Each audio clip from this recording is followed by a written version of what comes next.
Chair, please call the roll. Here.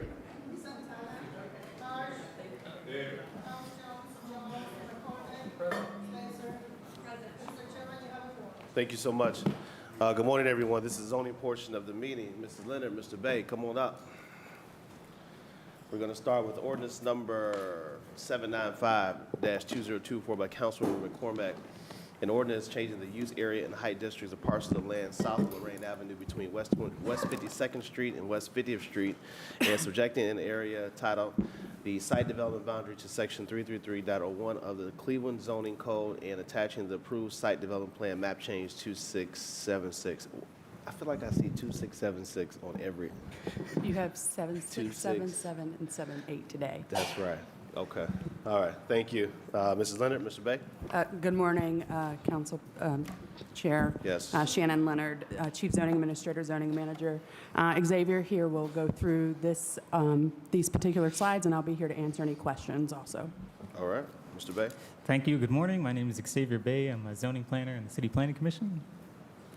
Today I'm going to be presenting to you map change 2676.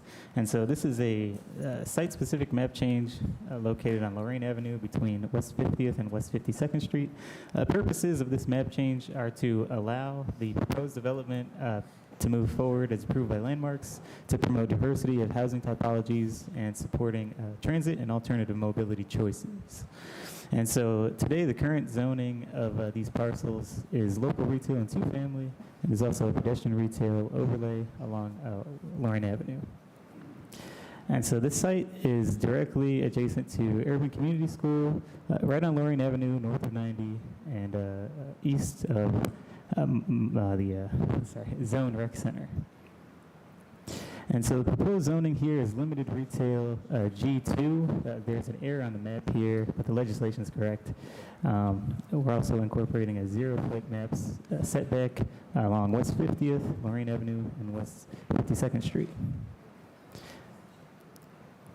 And so existing conditions here, there's currently some vacant land, and auto-related uses, some retail here on these parcels on Lorraine Avenue, and this is adjacent to the corridor here on Lorraine has a lot of vacancy in the retail uses. So this is really to help inspire more development on this area.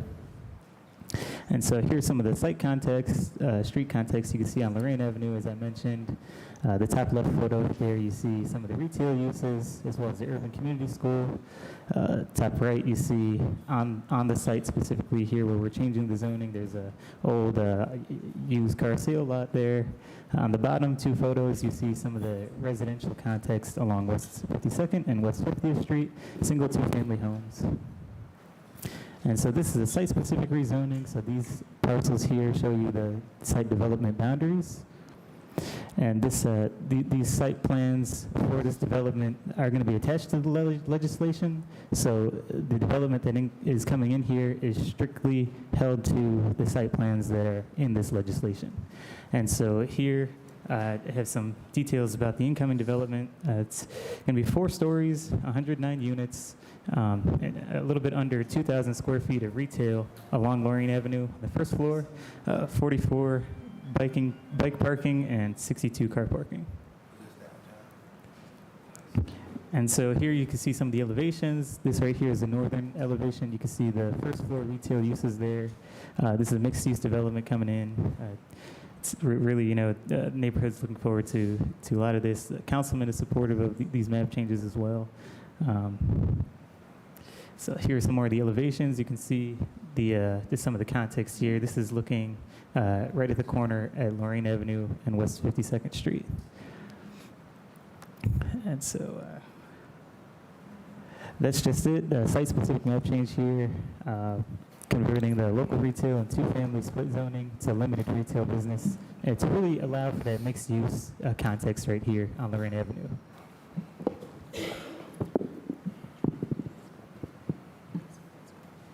Yeah. Thank you. Concludes my presentation. All right. Thank you. We will now open up the public comment portion of the meeting. Madam Clerk, do we have anyone sign in for 795? Nobody signed in. All right, we'll close the public comment portion of the meeting. We'll go to council members for any questions or concerns. Councilman McCormack. Thank you, Mr. Chairman. This property sits within Ward 3. It is right on the border of Ward 3 and Ward 15, but is wholly within Ward 3. This is an exciting new project in the Ohio City neighborhood. Mr. Chairman, we hear Vice President Harris talk a lot about the need for new housing units in America to ensure housing affordability. This tracks along with those initiatives to ensure that we have that supply within the city of Cleveland and in a broader sense within our country. This is along a major thoroughfare, Lorraine Avenue, which really fits, the proposal fits the historical context of the neighborhood.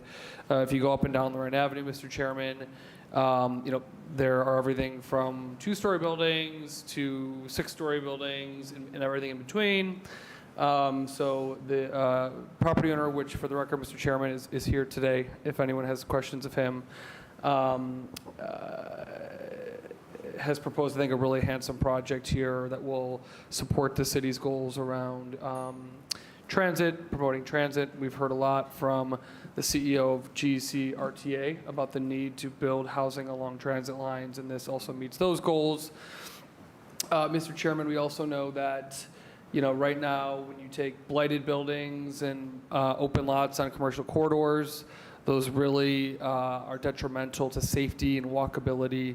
So adding retail and eyes on the street and lights on the street and cameras on the street also really helps promote public safety, Mr. Chairman. We'll note down the block, the same development team has built building at 41st and Lorraine Avenue. And I think it's also, again, an example of kind of they used brick and materials that match the historic nature of the street, which is the proposal you see in front of you today. So again, I think it meets the city's goals around housing, public transit, public safety, but they've also done a good job of ensuring that there are high-quality materials that also meet the historic fabric of the street, Mr. Chairman. So fully support this project. Thank you, Councilman McCormack. Councilman Joe Jones. Thank you, Mr. Chairman. How many units is this again at this site location? Yes, this is Xavier Bay. There's 109 units. 109 units? Correct. Are these for sale units or are they rental? I believe they're rental. The project They are. developer is also here You can come on up to to the answer table. any questions I might not be able to. Thank you. You can kind of sit there. From my understanding, correct. They're for rental.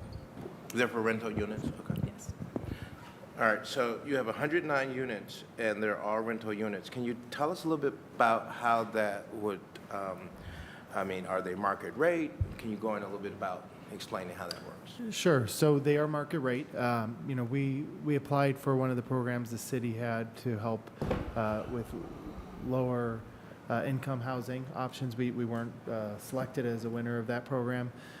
But our project at 41st in Lorraine, without any incentives outside of the normal tax abatement, we're able to achieve 20% of the units at 80% AMI, just naturally through our size of our units and our pricing. With market conditions, nothing's unfortunately gotten less expensive over the last few years, rates and products. So try to bring it in as affordable as possible, but they have to still be profitable. So you talked about, you tried to, Mr. Chairman, to the distinguished gentleman, I'm sorry, what's your name? I'm Chad Curtis with My Place Group. Thank you, My Place Group, Mr. Curtis.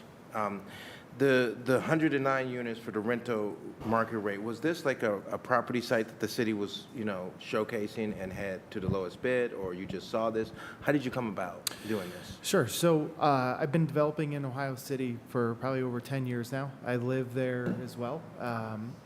One of I built some townhouses. I live in one of those. And so I'm intimately familiar with the neighborhood. Frankly, have a lot of properties throughout the area. I've been able to turn a lot of blighted properties into nice, productive buildings.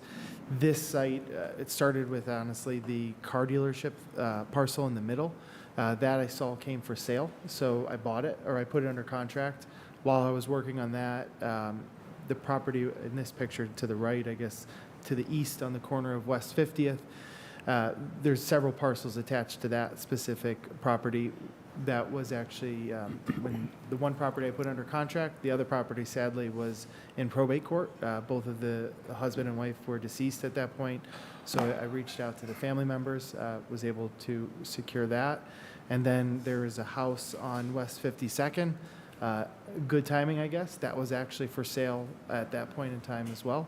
So we purchased that house. The corner on West 52nd is a city or Cuyahoga Land Bank. I think it's the City of Cleveland Land Bank lot.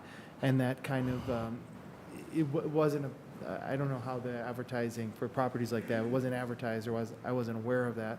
So we reached out to the city to kind of include that in the project. So it's it's a great neighborhood, and as I look at it, when you look at all the homes north and even south of this stretch of Lorraine, they've all been, not all, but a lot have been renovated, a lot of really nice, well taken care of homes. The commercial corridor just hasn't seen that investment.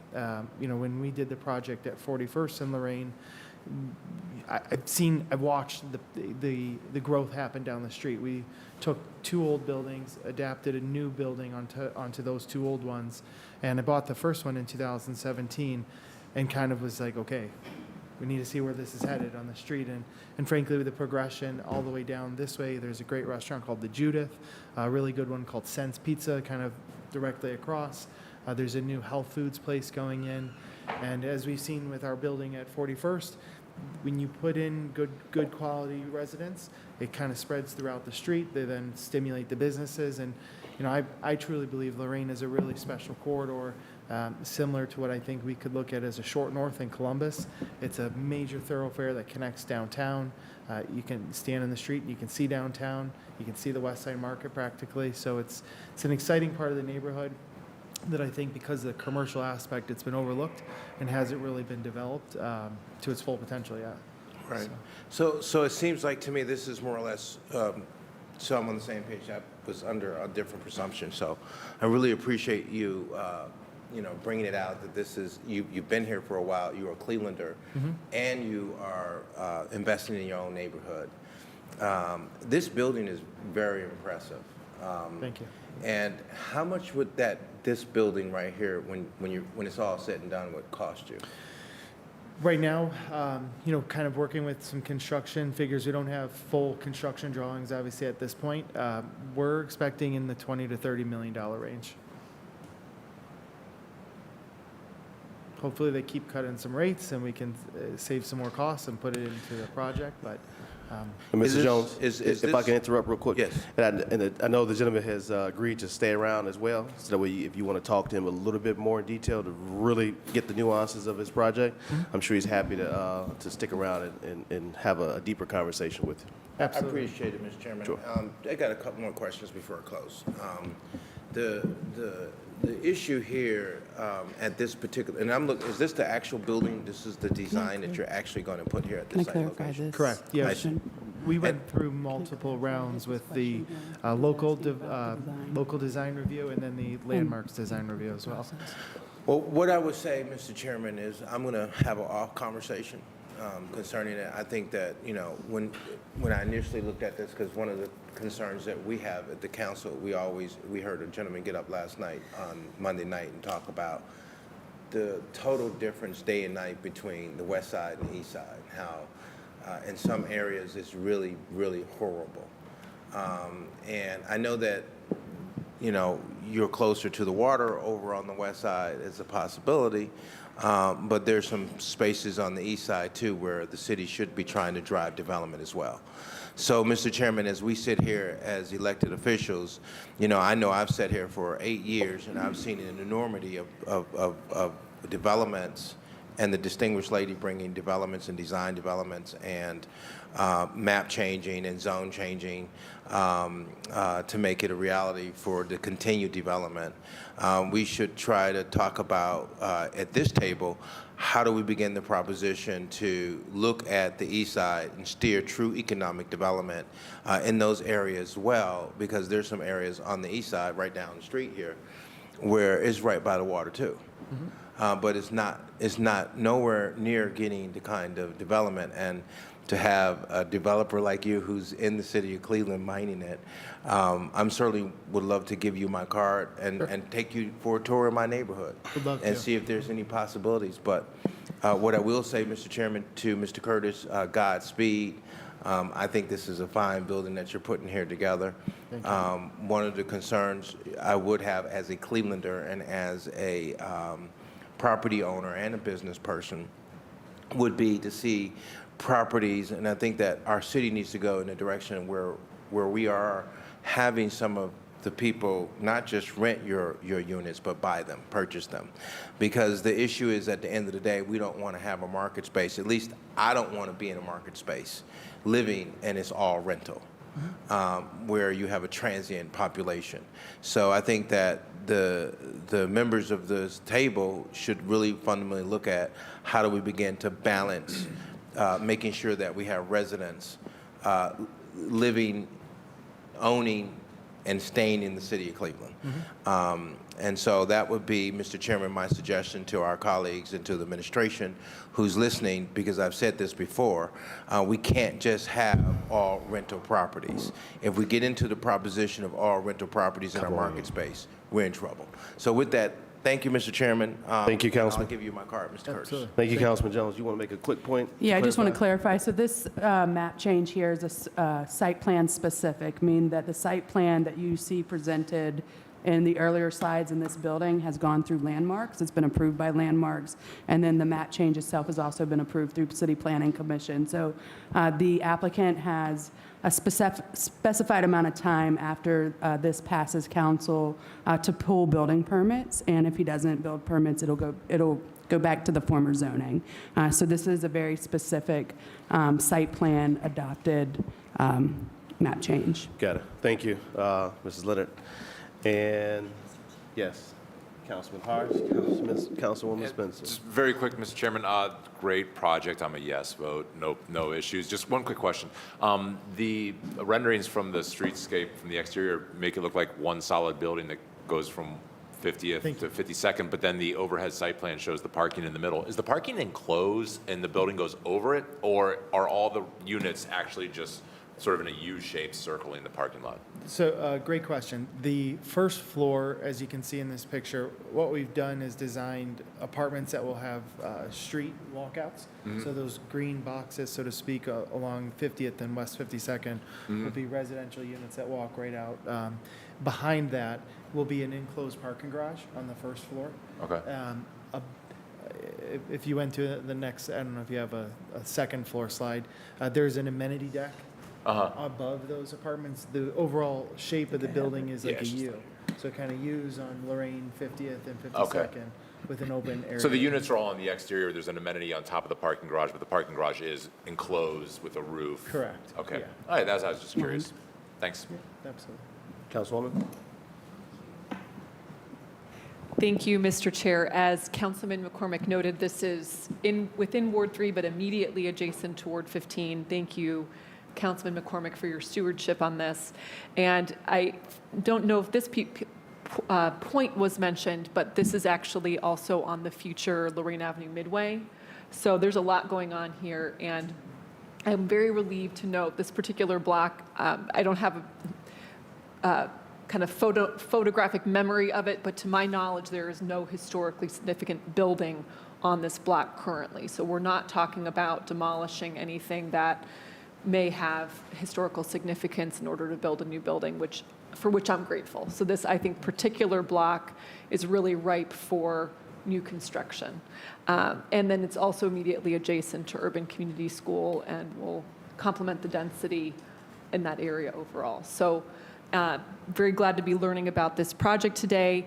I think a lot of great questions have already been, points have already been made and questions have already been answered. I know that once this gets out there, the community will be very excited, very curious. So through the chair, just to Mr. Curtis, has this already kind of hit the news at all? Is this out there in the public, or is this still kind of in pre-development phases? No, so this has gone through, I want to say it was February of 22 or 23. I apologize if I'm not correct at this point, but we started with the Ohio City Block Clubs and then went through the Ohio City, I forget the exact name of it wasn't their annual meeting, but it was a community meeting. And then we went through several rounds of the different landmarks and the local design review, all the way to the planning commission. And so no, it was on Co-Urbanize for a period of time as well. So it's definitely been out there. And I do want to point out, we are actually preserving, I don't know that they're remarkably historic, but we are preserving the two buildings on the corner of West 50th and Lorraine. So those are, you can kind of, that right there were, again, similar to what we did on 41st in Lorraine, we adapted new construction to the old buildings. So it'll have a mix of the original character as well as new construction that blends with it. Thank you. I might be speaking out of turn then. Or is that historic building where Nook and Cranny is located currently? Is that the name of that business? That's the other corner of West 52nd. Okay. Yeah. So is the current building that would be kind of repurposed, is it currently vacant through the Correct. chair? Yeah, Okay. Yeah. All Yeah, right. it's sadly been boarded and bricked closed for, I think, 30, 40 years. Yeah. That's very interesting. So has this project already gone through Landmarks review? Yes. Through the chair to the councilwoman, yes, this has already been approved through Landmarks, through the various hearings. They had their final approval several months ago before we initiated this rezoning. And because it is site plan specific, the Landmarks had to approve the site plan and the elevations of this project. And then City Planning Commission also approved this map change, obviously, before it came through you guys. Okay, great. And then one final question through the chair. How many square feet of commercial space will the project have? If you can pull that one slide up, I believe, so the existing building on the corner, we're utilizing it, where you see up there, the two spaces that say retail. The middle section, kind of squaring off the garage a bit, makes an awkward triangular type of shape. So that'll be our lobby. That'll be activated, obviously, with furniture, gathering space for the tenants, something to really make it look active from the street. And then, based on some feedback from different neighbors, the small space that says retail on the left corner near 52nd, it's really only a few hundred square feet of a retail space. So we'll try to target a small local person. Someone with a small business could use it as an office. I don't know that it'd be a food pickup window, but it could be a small restaurant type of use. Not a big space, but we want to see something local go into it. Great. And I know we have a lot on our agenda, and Mr. Chair is trying to keep us moving. So there are 3 retail spaces. One is the very small one, and what would the other 2 be through the chair? In the existing buildings on the corner of West 50th. So we're just utilizing the spaces essentially as they're built now. Okay. About 2,000 square feet. 2,000 in total. I Okay. want to say it's like 1,900 and change or so. Great. And even though this is sort of this, my last comment would be this is this border shared service area, if you will, between the community development corporations in the area, and I'm sure that Northwest Neighborhoods would be glad to collaborate with Ohio City, Inc. to assist with business attraction or other support for the project. So thank you. All right, still no further questions. Ordinance number 795-2024 stands approved. Thank you. Thank you, everyone. Thank you. Ordinance number 796-2024 by Councilmember Slythe, an ordinance changing the use area and height districts.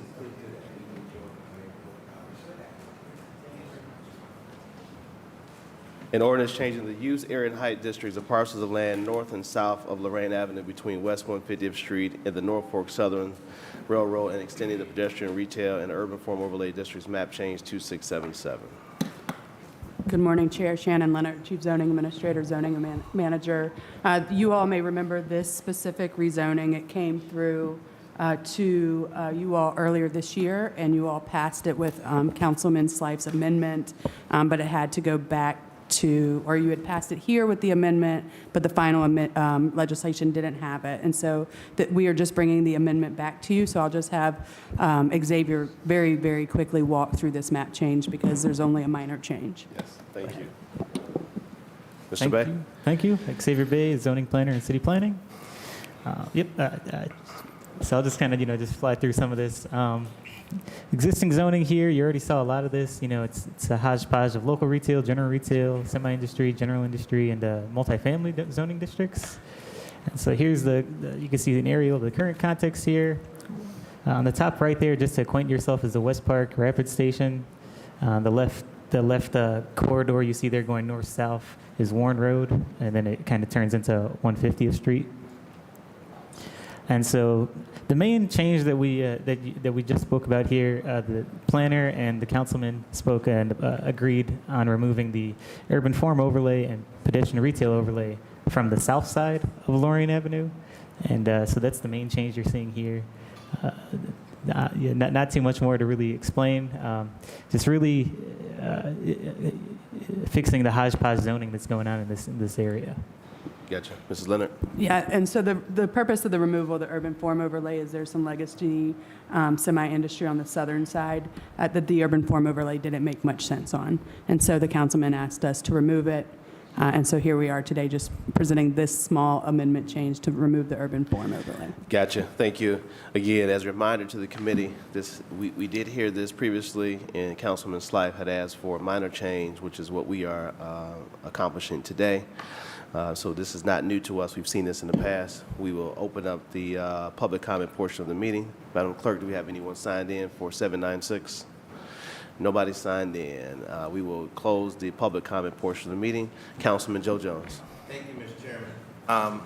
So the councilman, Mr. Chairman, Mr. Slife, decided that he didn't want the urban form overlay.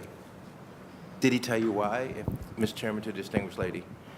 Yeah, through the chair to the councilman. So he didn't just decide. I would say, I think with reaching out to the community as well as the neighborhood planner and the neighborhood planning manager, that when the urban form overlay was originally placed here, there was no, that former site did not have the development on it that it has today. When this was originally proposed back in, I believe, 2021.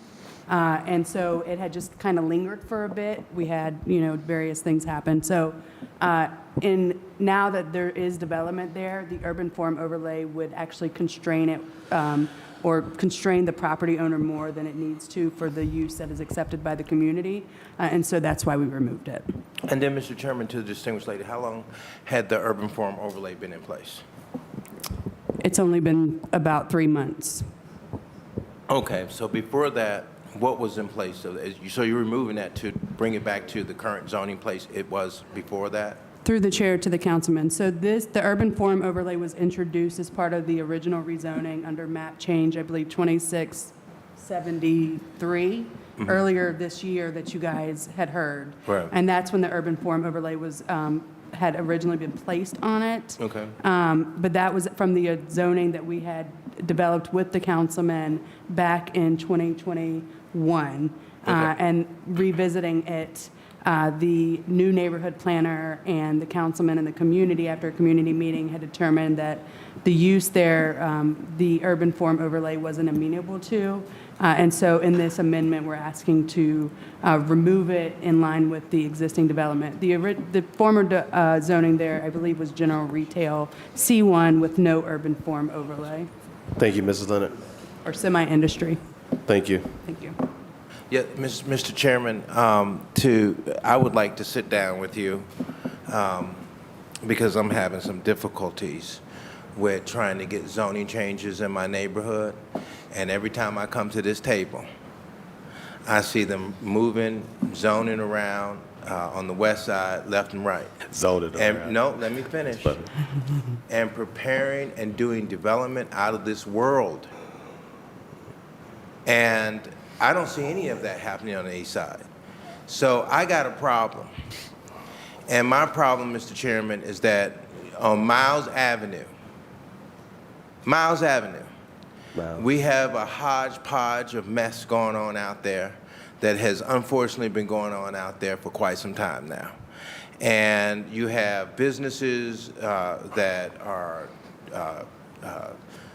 doing work in zones that are not even zoned for them to have an auto mechanic shop or what. I mean, in other words, they're defying our zoning.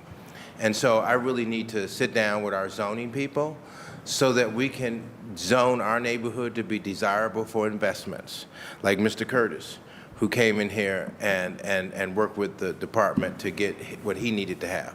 So we need to, Mr. Chairman, and I think that, Mr. Chairman, this is something that a number of our colleagues need to look at to make our properties more desirable Sure. for investments. So I'd like to sit down with you Yes. and with whomever on the planning side. If it's you, I would love to sit down because you know what you're doing. And I need to be able to have someone who can cut through the manure and get me what I need to have. And so I know that when dealing with the administration, you're dealing with a whole lot of personalities, and unfortunately, some folks can't handle a straight person that talk to them because they have brittle ears, and they fall apart. So it doesn't matter what you say to them or how you say it to them, they get upset about it. All I'm asking for, Mr. Chairman, to the distinguished lady, is to get the zoning to be consistent on Miles Avenue, to move all of them junk cars and tow shops and how they've abused our neighborhood and have brought our community's value down. How do we can begin the proposition, Mr. Chairman, to change that, to make it a desirable place for investments? Gotcha. Thank you, Councilman Hurd. Mrs. Leonard? Yeah, through the chair to the councilman, I would love to sit down with you and walk over through the current zoning and talk about future zoning and what that would mean for your neighborhood and your community. I myself or any one of our new zoning staff would be more than happy to assist in discussing what we could do for your ward. I love it already because I look back at them and they waved and they smiled. Yeah. And so I'm excited with working with you guys to be able to do something that hopefully it may not happen in my time, but at least we laid the foundation for new development in the neighborhood in our entirety. Thank you, Councilman. Mrs. Leonard, can you please make sure that you connect with Councilman Joe Jones? We will. To get that done. All Thank right? you, Ms. Leonard. Thank you, All right. Mr. Chairman. You know, I don't want to have our staff go through making zoning changes and we just do it, you know. I agree. I'm with you with that. I would love to collaborate with City Collaboration Council. is key. All right. Thank you. Seeing no further questions, ordinance number 796-2024 stands approved. All right, the last zoning piece. Ordinance number 797-2024 by Councilmember Harsh. An ordinance establishing a 0-foot mapped building setback along the easterly and westerly sides of Pearl Road between Germain Avenue and Archmere Avenue, map change 2678. Good morning, Chair Shannon Leonard, Chief Zoning Administrator. I'm going to walk through this for the interest of time. Thank you. So the proposal here for the purpose was to allow for the adaptive reuse of vacant properties along Pearl, specifically the Oak Motel, and to promote a variety of housing typologies and promote walkability in alignment with our Connecting Cleveland 2020 plan, and working with Councilman Harsh here to really look at this. And so when we were looking at this, the current zoning is local retail. It's flanked by semi-industry. By two-family residential or single-family residential. And after speaking with the councilman, he really didn't want to do any modifications along Pearl Road outside of adding this map setback. The specific of adding the 0-foot map setback along this block is that you have a little bit of a mix of uses as it relates to the hotel as well as some commercial, but really not wanting to add any more new retail to this area. The 0-foot specific max setback is necessary to convert the Oak Inn Motel to housing.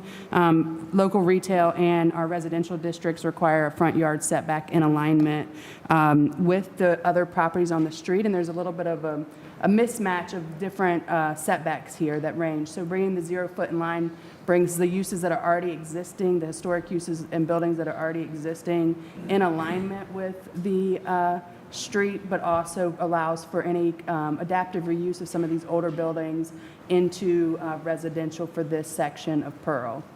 So just a reminder, a map setback is that required front yard space in which no structure can be located. It's indicated on the building zone maps that you see here today. It takes precedence over all other setback regulations, and it can only be changed with legislation. This is the current context, as I stated. As you can see, there's a mixed match of buildings that sit right at the property line at 0 feet, but you also have some that sit back. Specifically where this hotel is located, there is a mix match, which would have forced this property to sit back 20 feet, and so you would not be able to put residential in the front of the building. An alternative was to add retail to the front of the building, but again, the owner of the property, as well as the councilman and the CDC, had spoke on behalf, stating that, trying to find retail here would be highly unlikely, or an active tenant, so more of a residential amenity space would be preferred. So by adding that 0-foot setback, it's really allowing this property to be reused as more residential units that are available for the neighborhood. So that is what is proposed, a 0-foot map setback along this section of Pearl Avenue to bring those buildings in alignment, but also to allow adaptive reuse into residential. Thank you, Mrs. Leonard. We'll open up the public comment portion of the meeting. Madam Clerk, has anyone signed in for 797? All right, no one has signed in. We'll close the public comment portion of the meeting. Councilman Chris Harsh. Thank you, Mr. Chairman. Fully support and excited to see this finally get done. We've got a developer who's consolidating parcels, planning to put about $1 billion into this redevelopment of a former motel into market rate apartments, which is a much better use. It's been vacant for quite a while, so excited to get this project underway. And the developer emails me almost daily to ask if this is done yet, so that he can get his financing in line. So excited to see this happen. Thanks. Thank you. Any further questions regarding 797? Seeing no further questions, ordinance number 797-2024 stands approved. Thank you. Thank you. Thank you, Mrs. Leonard. You really got an up-close view, as Conwell would say. Sensitive area and a genuine concern. We appreciate all the work that you and your staff, Mr. Bay, and your new staff are going to do for us in our neighborhoods. You would make a really, really, really, really, really great director one day. All right. Thank you. Okay. You guys Thank have you. a wonderful day. All right. You too.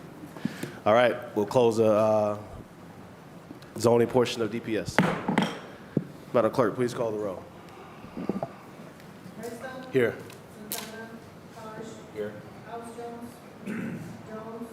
McCormick. Spencer. Mr. Chairman, you have a report. Thank you. Is she over there? Ms. Director Hernandez. We're going to do this 719-2024 by council members Harrison and Griffin by departmental request, emergency ordinance to amend sections 2, 3, 4, 5, 6, 7, and 8 of ordinance number 42-2022, passed May 25th, 2022, relating to establishing the entire city of Cleveland as a community investment area. The director and Mr. Bangle is going to give us a quick overview of this ordinance. It is making some very, very minor technical edits. All right, Director, Mr. Bango. Thank you so much for hearing this today. Chairman, as you mentioned, this is a very highly technical amendment that is not going to change the substance of the tax abatement process. I will have Bureau Chief Tony Bango to walk you through what those minor changes are quickly.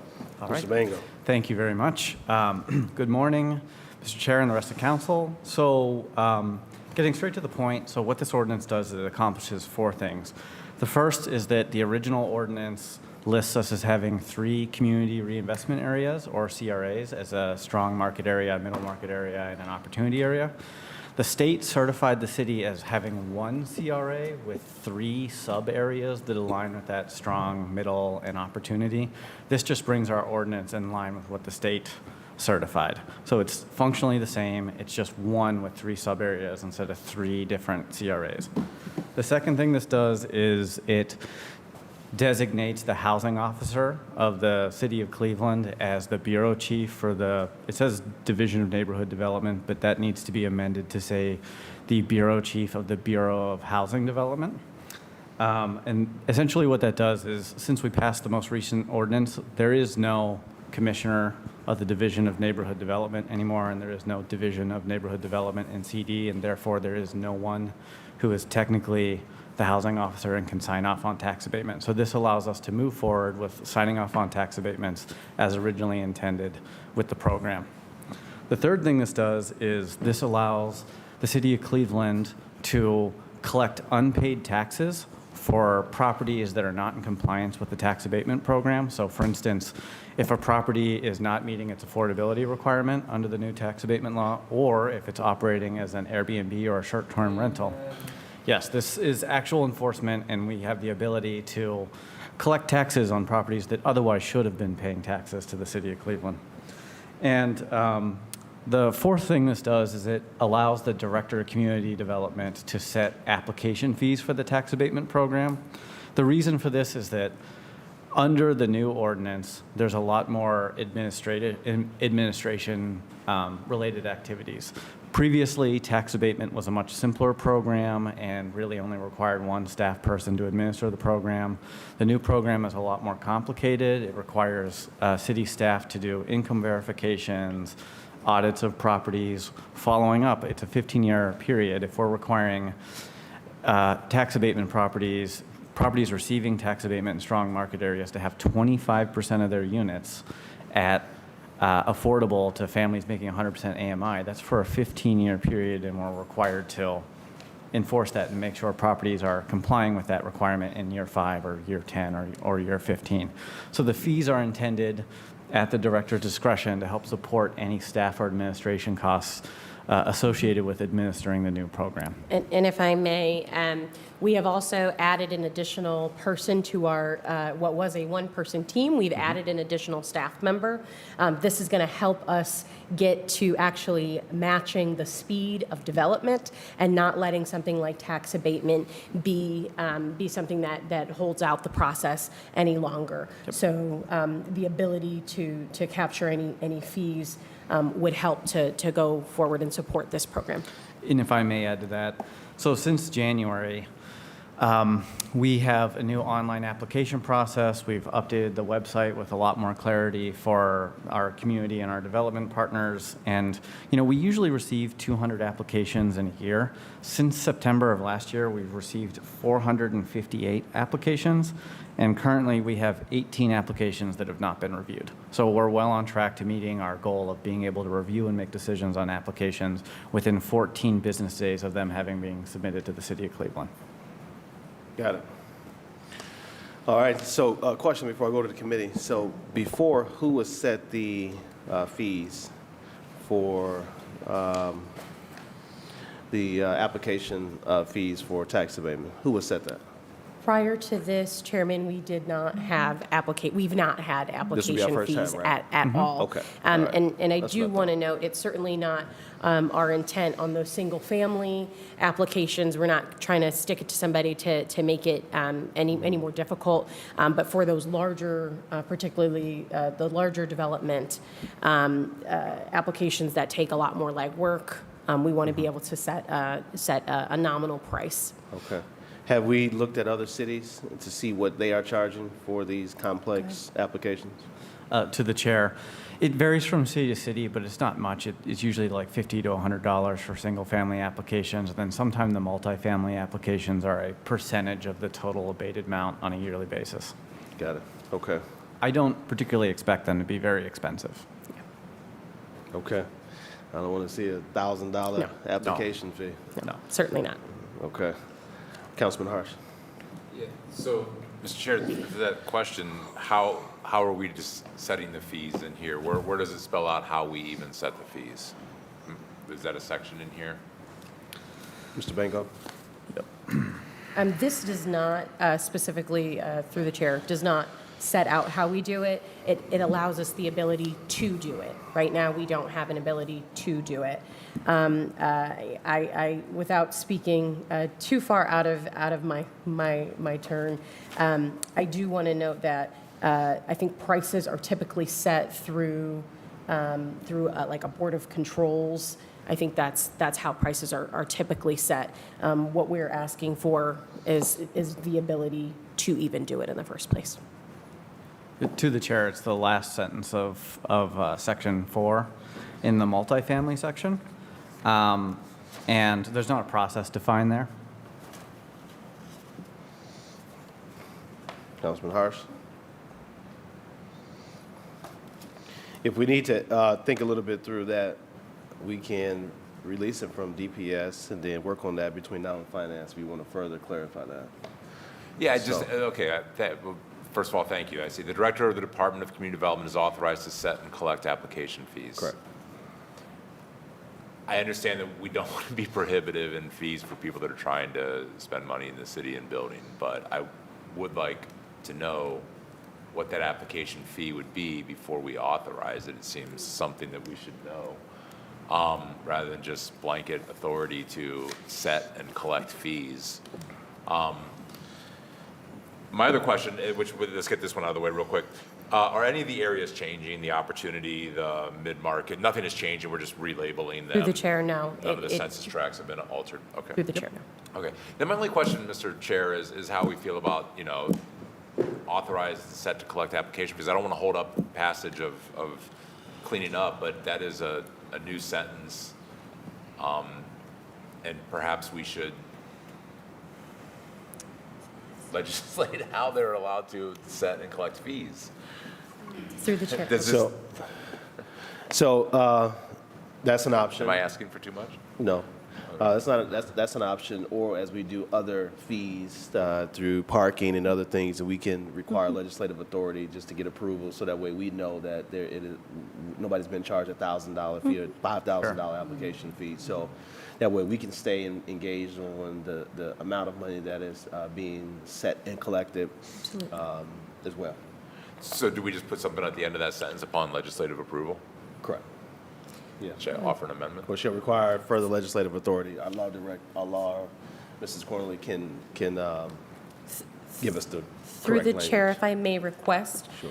if by Monday we're able to, if well before Monday, and we're able to have you vote on it on Monday, would that be acceptable? I think that's something that I think so, even my if you just team have the could do. fee structure figured out and you just want to write it into the legislation. I mean, it would just be good to know what it is. I'm open to that. I feel weird about approving people to collect money when I don't know how much we're approving them to collect. Understood. Absolutely. Councilman McCormack? Thank you. Mr. Chairman, I understand the sentiment of Councilman Harsh, but we do that all the time, though. We have the Board of Control and other folks set fees, so that is a very regular thing that we do in council and have historically. However, I would say that if the council wants to have a greater oversight of the fees, what I would recommend, I don't think it's ever a good policy for us to set a specific fee. But I think if, like a range, like up to generally, I think has been really successful in the past, where we have approved whether it's the fee shall not exceed, or the director shall establish a fee within this range, or something along those lines. Will give a little more comfort on making sure it's not $1,000, but also provides the administrative flexibility of the director to set a fee. Because again, I totally understand the concern. I just want to make sure that we don't go down a path where, because then, the challenge there is down the road, if there's a true need to increase a fee, that comes back to this table. What mess does that create? Are we increasing or decreasing it? So allowing a little bit more administrative flexibility on the establishment of fees, I think is actually a good practice. But putting parameters around it, I think is a good way to achieve kind of where your head's at as well. We can set it not to exceed. If we don't have that today, we'll give you time to think through that, to come up with something, get it back to us, and make sure Mr. Titron and Brooke gets that, and then we can figure it out. If not, then we'll just require legislative approval, and then maybe that if you need further time, you can always come back and we can add it later as well. Sure. All right. Anything further? Councilwoman Harsh? Not Councilman Harsh. Councilwoman Spencer? We work as a team. Thank you. No, I think this is, I support the discussion so far. I think that's a terrific idea. And look forward to hearing this again in Finance Committee. I just want to make sure that I get the high-level soundbite on this. The purpose of this is to bring, through the chair, the purpose of this is to bring operations and ordinances in line with the tax abatement reform that council approved several years ago. That's Through the chair, absolutely, yes. okay. That's the high-level big picture. Okay. Thank you very much. Thank you. Councilman McCormack? Thank you, Mr. Chairman. I support this legislation, and I just want to really hammer home the component around the tax abatement. To be clear to everyone in the world, tax abatement is meant to bring in new residents to the city of Cleveland. It is not meant to subsidize hotels. It is not meant for short-term rental. It is not meant for any of that. If you want to run a hotel, you should create a hotel, okay? Tax abatement is specifically and only to increase the residential population in the city of Cleveland. I want to say that to echo across every developer, every building owner, every person listening. So I fully, wholeheartedly support the idea that if you are not paying taxes, running a hotel, unlike your friends who are legally running a hotel and paying their taxes, we should claw that back.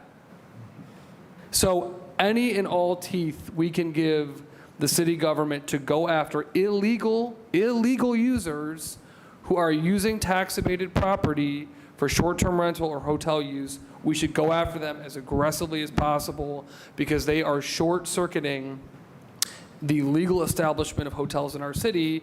And why is it fair that a hotel or a bed and breakfast has got to pay taxes?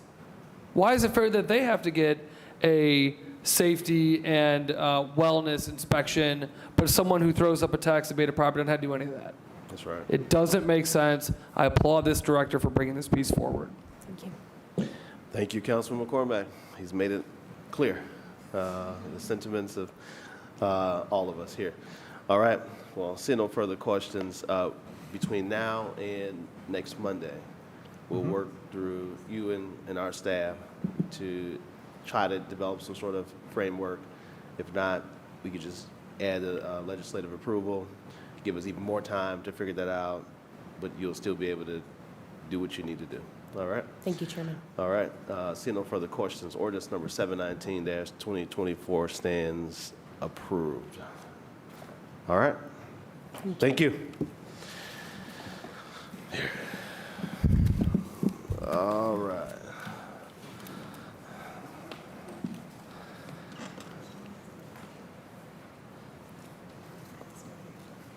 Ordinance number 637-2024 by council members Hairston and Griffin by departmental request, an emergency ordinance authorizing Director of Community Development to enter into an agreement with Cleveland Housing Investment Fund, LLC, or its designee, to provide development assistance to provide partial funding of the Cleveland Housing Investment Fund. Good morning. We have the LISC team here. Probably should roll here. Let's see, we have a funder with us as well. We brought the whole team.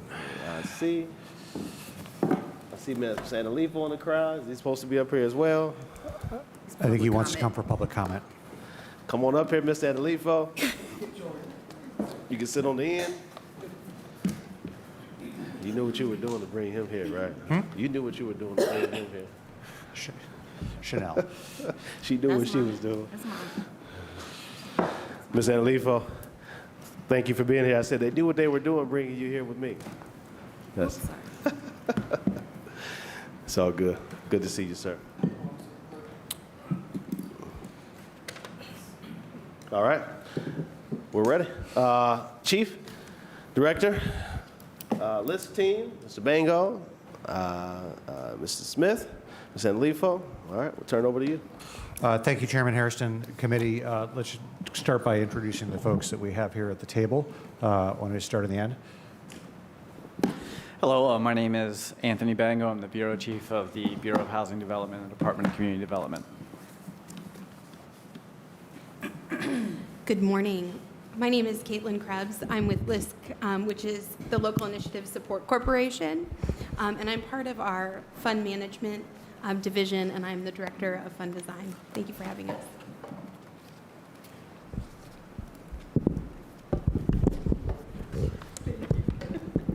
Good morning, thank you. My name is Candace Williams. I am the Executive Director of the Cleveland Office of Local Initiative Support Corporation. Good morning, thank you for having us. My name is Tiffany Durr. I am the Interim President of LISC Fund Management. Alyssa Hernandez, Director of Community Development for the city. Chanel Smith-Wiggum, Senior Vice President, National Community Engagement Director at KeyBank. Janan Alifo, Executive Director of Amicus Foundation. Thanks, everyone. Jeff Epstein, Chief for Integrated Development. We're going to kind of walk through a slightly revised presentation from what we shared at Committee of the Whole over the summer. I wanted to open up just with a few framing remarks around housing and where this fits in. We're in a housing crisis. It's increasingly be talked about on the national stage. It is not unique to Cleveland. I listened to a fascinating podcast this morning on The Daily just talking about the origins of this dating back to 2008 and the housing crisis, kind of starting us on a line of not producing enough housing for many years. I think in Cleveland in particular, it is exacerbated by decades of redlining and lack of bank investment in our neighborhoods. This was also capped off by COVID, which changed a lot of things in terms of driving interest rates, driving more demand for housing outside of large population centers, rising prices and inflation. The city did a 10-year housing plan back in 2020, which called for, as you see up here, protecting 35,600 housing units, preserving 41,000, and producing 23,000. I would argue, those numbers are probably only while we have done much to achieve these goals, those numbers are probably only higher if we did it again today. We need to do more. We need to stabilize our housing stock. We need to build more homes. We need to build home ownership. We need to build faster. And we need to get out of our way to build faster and build more affordability. We've got to do all those things. And we've got to do it at a scale that, frankly, exceeds the ability that the city's resources can do. We've got a housing crisis on the magnitude of thousands and thousands of units. And this Cleveland Housing Investment Fund hits on several aspects of what we want to do. But there are three broad categories that I think we are working toward that align with that housing plan. And I look forward to working with you, Chairman Hairston, and the rest of our colleagues on council to make sure that we are putting together a full and robust plan that addresses the challenge and prepares us for what I hope will be a considerable amount of state and federal funding to advance this. So as we think about home ownership, there are a number of tools and things that are going right now. We talked about residential tax abatement, which we've extended and continued. The form-based code came up here this morning. We're working on making zoning changes so that it is easier to build homes. We're going through permitting reform. We know that is a major barrier in Cleveland. It has to be easier and simpler, and our team is working hard on 39 recommendations there. Collectively with this body, we have funded $5 million for Cleveland Development Advisors and Village Capital around equitable development initiative to develop a broader pool of emerging minority developers. We have funded the County Land Bank to work on 3 neighborhoods to build more homes. We have middle neighborhood program funding through Neighborhood Progress. We have funding to help long-term renters in challenging situations become homeowners through the Make It Home program. Those are all things that are underway to address home ownership. There are other pieces that we're talking about and looking at together. I know many of us were at the ribbon cutting or groundbreaking last week for the modular homes that Habitat is doing. I know we are very interested in exploring modular home technology at scale and the potential to attract a manufacturer to Cleveland. Our community development department under Director Hernandez is looking at pre-designed and pre-approved plans that we can have that don't need to go through design review or permit sign-off because they're pre-approved, that can be done affordably.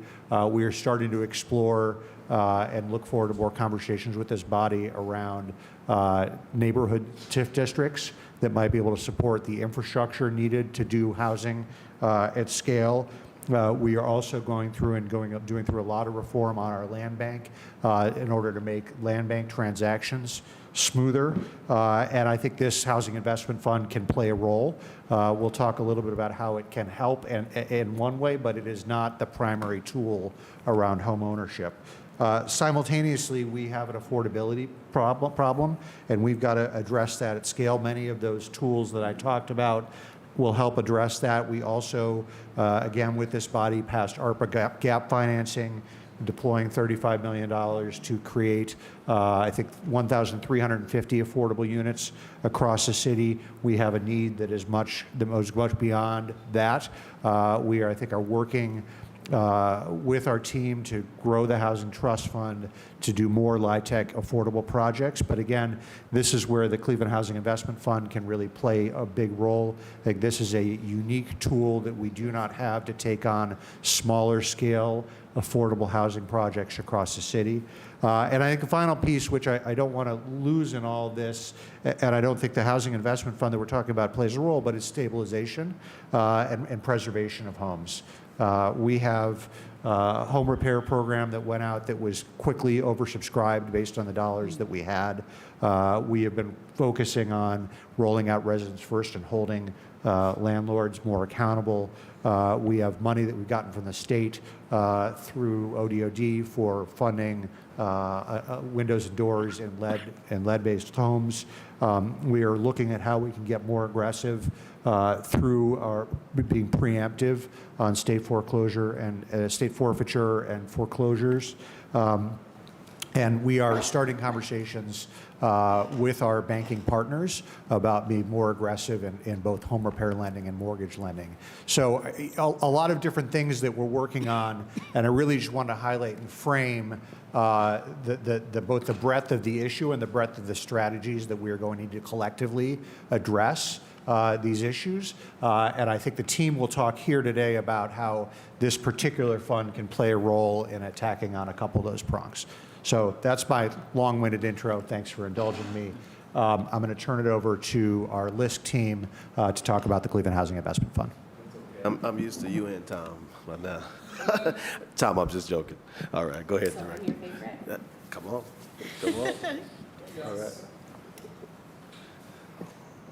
Thank you, Chief and Chairman and other members of the DPS committee. Thank you so much for having us this morning. Just a few highlights, and the team and I will kind of tag team on these slides. But as Chief mentioned, this is an exciting opportunity to bring a tool to the market that will help deal with the city's affordable housing crisis, both on the supply side as well as affordability. This fund will be a long-term sustainable approach to low-cost capital, flexible financing that will attract investment across all neighborhoods to really stimulate the market and create opportunities for quality housing. As you'll see in the slide deck, geography, we're targeting middle and opportunity neighborhoods, as well as housing for residents at 80% AMI or below. It will have the ability to go up to 120%, but the majority of the fund, 50% or at least 51% of the fund will be at 80% AMI or below. In terms of development, this is truly to stimulate development at the neighborhood level. We're looking at projects that are ranging between $1 and $5 million, 5 stories and below, all of the multifamily and extensive rehab and new construction opportunities to bring new housing to neighborhoods that have not seen investment in quite some time. The impact that we anticipate with this fund is anywhere between 2,500 and 3,000 units. Again, to make extensive investment long-term across our neighborhoods. And if approved, certainly we'll be able to launch winter of this year. I want to just highlight here the leverage, because this is all about making our money, our public money, go further. We're anticipating an $18 million investment from the city. That's what we're here before this body asking for out of ARPA revenue recovery budget surplus. We are anticipating an $82 million match from banks, corporates, and philanthropy. $20 million has already been committed from KeyBank. Thank you, KeyBank. We expect that will generate $250 million of private investment and 2,500 to 3,000 housing units. And again, just to emphasize, the target of this fund is opportunity in middle neighborhoods. We are trying to drive capital where capital has not historically gone in this city by leveraging this fund. We are targeting affordable units, and we are targeting smaller scale development projects. Think about the 16-unit building at the end of a residential block. that's been sitting vacant, that is hard to get financing for in a middle or opportunity neighborhood. Think about the 5 units over retail that's been sitting vacant on a commercial corridor in St. Clair that is hard to get financing for. This is the sweet spot for this fund.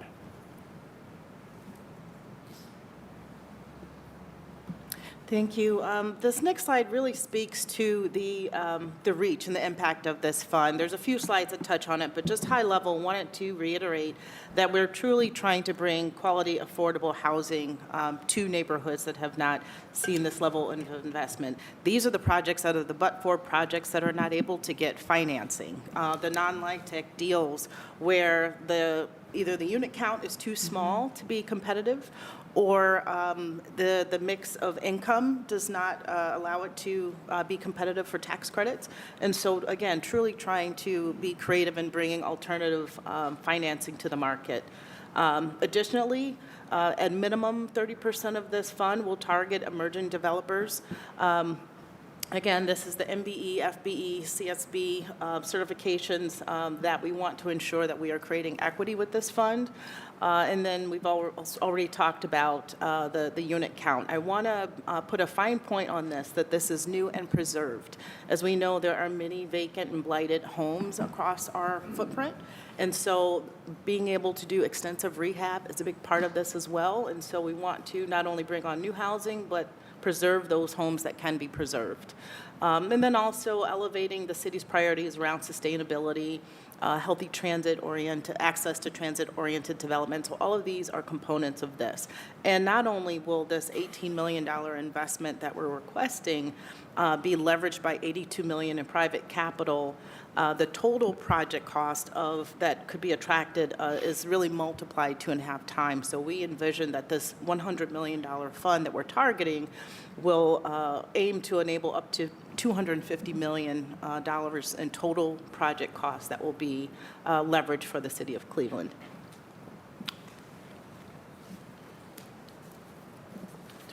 Thank you. So the mechanics on how this work are really shown here with a illustration of how the fund structure works. So LISC Fund Management is a division within the LISC organization, and we act as both fund manager and asset manager for the fund. On the left side of the illustration, you'll see the fund sources.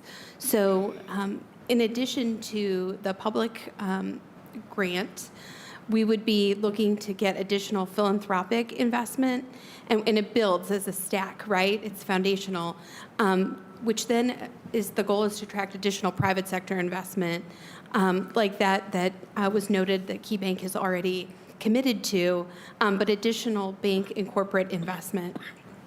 Those blended sources of capital all layer into the fund, which is the Cleveland Housing Investment Fund, LLC, and it's its own entity.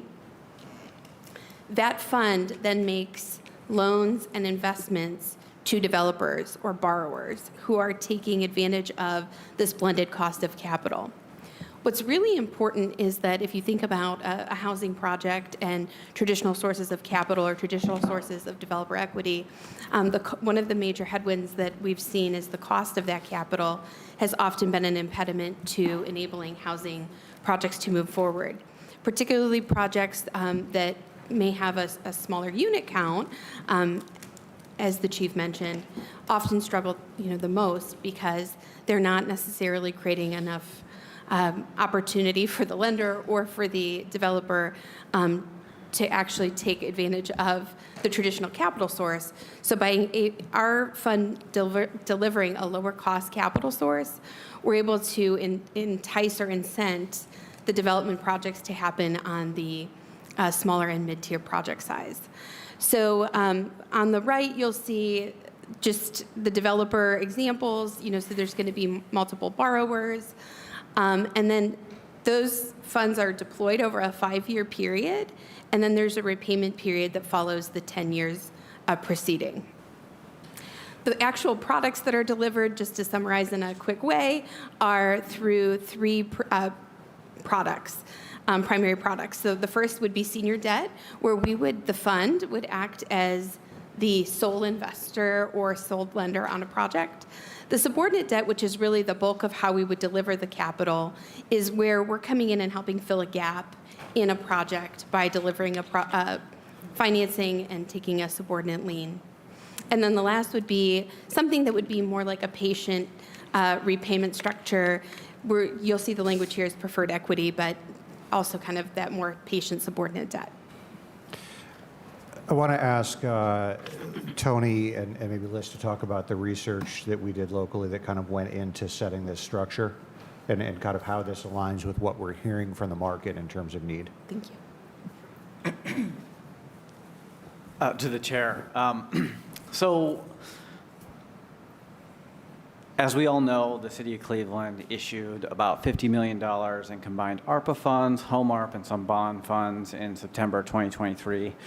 We saw, 90 odd-sum projects requesting a total of about $160 million from the City of Cleveland. Many of them were newer projects that the department really wasn't used to seeing, all demonstrating gaps. There's been a handful of really interesting projects in there, especially those pertaining to some of the vacant Cleveland Metropolitan School District sites.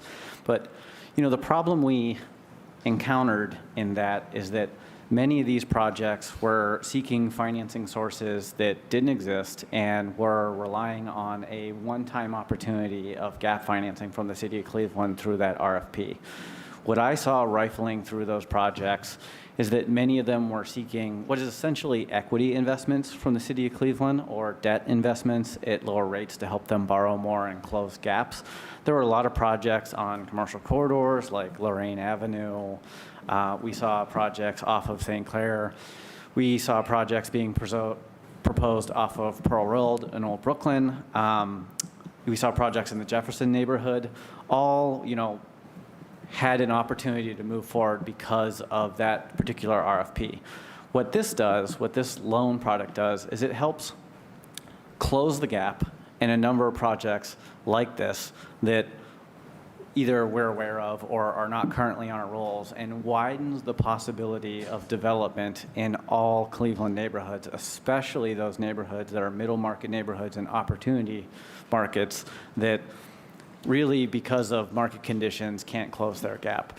I suspect that this fund, the bulk majority of it, over 75%, will go to non-LIHTC projects. And the reason I see that is because, and Liz will talk about their other funds that they manage, but their funds have found that actually 9 out of the $10 they get go to non-tax credit deals and are actually happening at smaller 4, 10, 12 unit projects across those cities. And to me, that really unlocks the potential to do that really integral work of saving abandoned buildings that kind of litter our commercial corridors, and really, frankly, provides the opportunity to not just provide affordable housing, but to restore the way so many of our arterial corridors look in the City of Cleveland.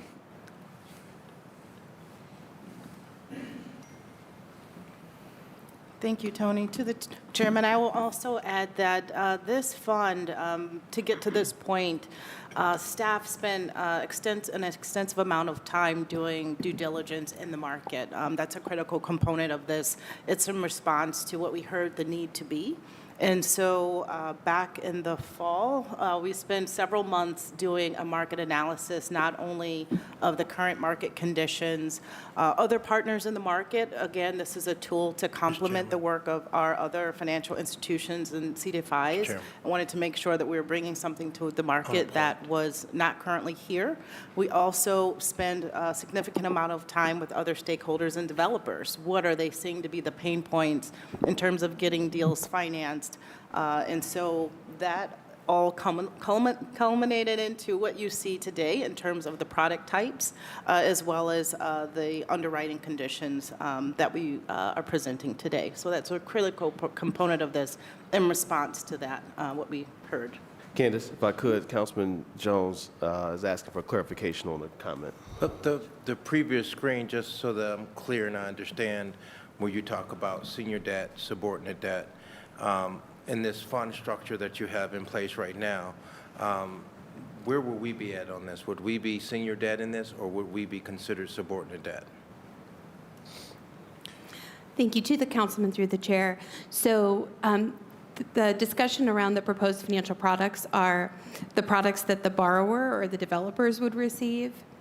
The actual capital stack of the fund itself, there's grant capital that's, we're requesting from a public support perspective.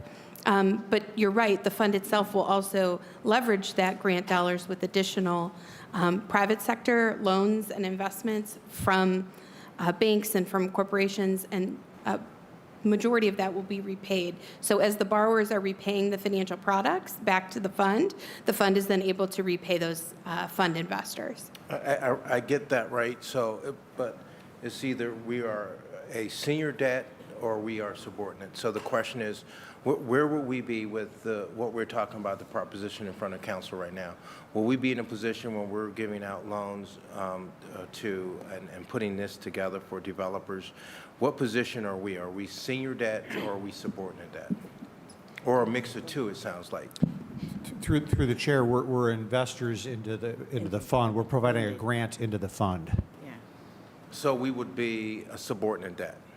It's not, through the chair, it's not debt. It's a grant into the broader fund. So I guess explain that, because now you put this slide here. So, and Mr. Chairman, it is, I don't understand where we would be at if, for an example, there is a default, right?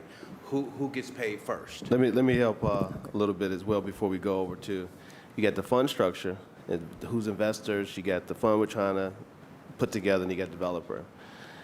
We below the financial products, when a person comes to you and asks for $10 million or $5 million from the fund, at that point, then they determine, and they can go in detail, at which level will be equity. Are we a part of the deal? Are we a subordinate debt? Are we a senior debt, depending on the structure or the capital stack of the project?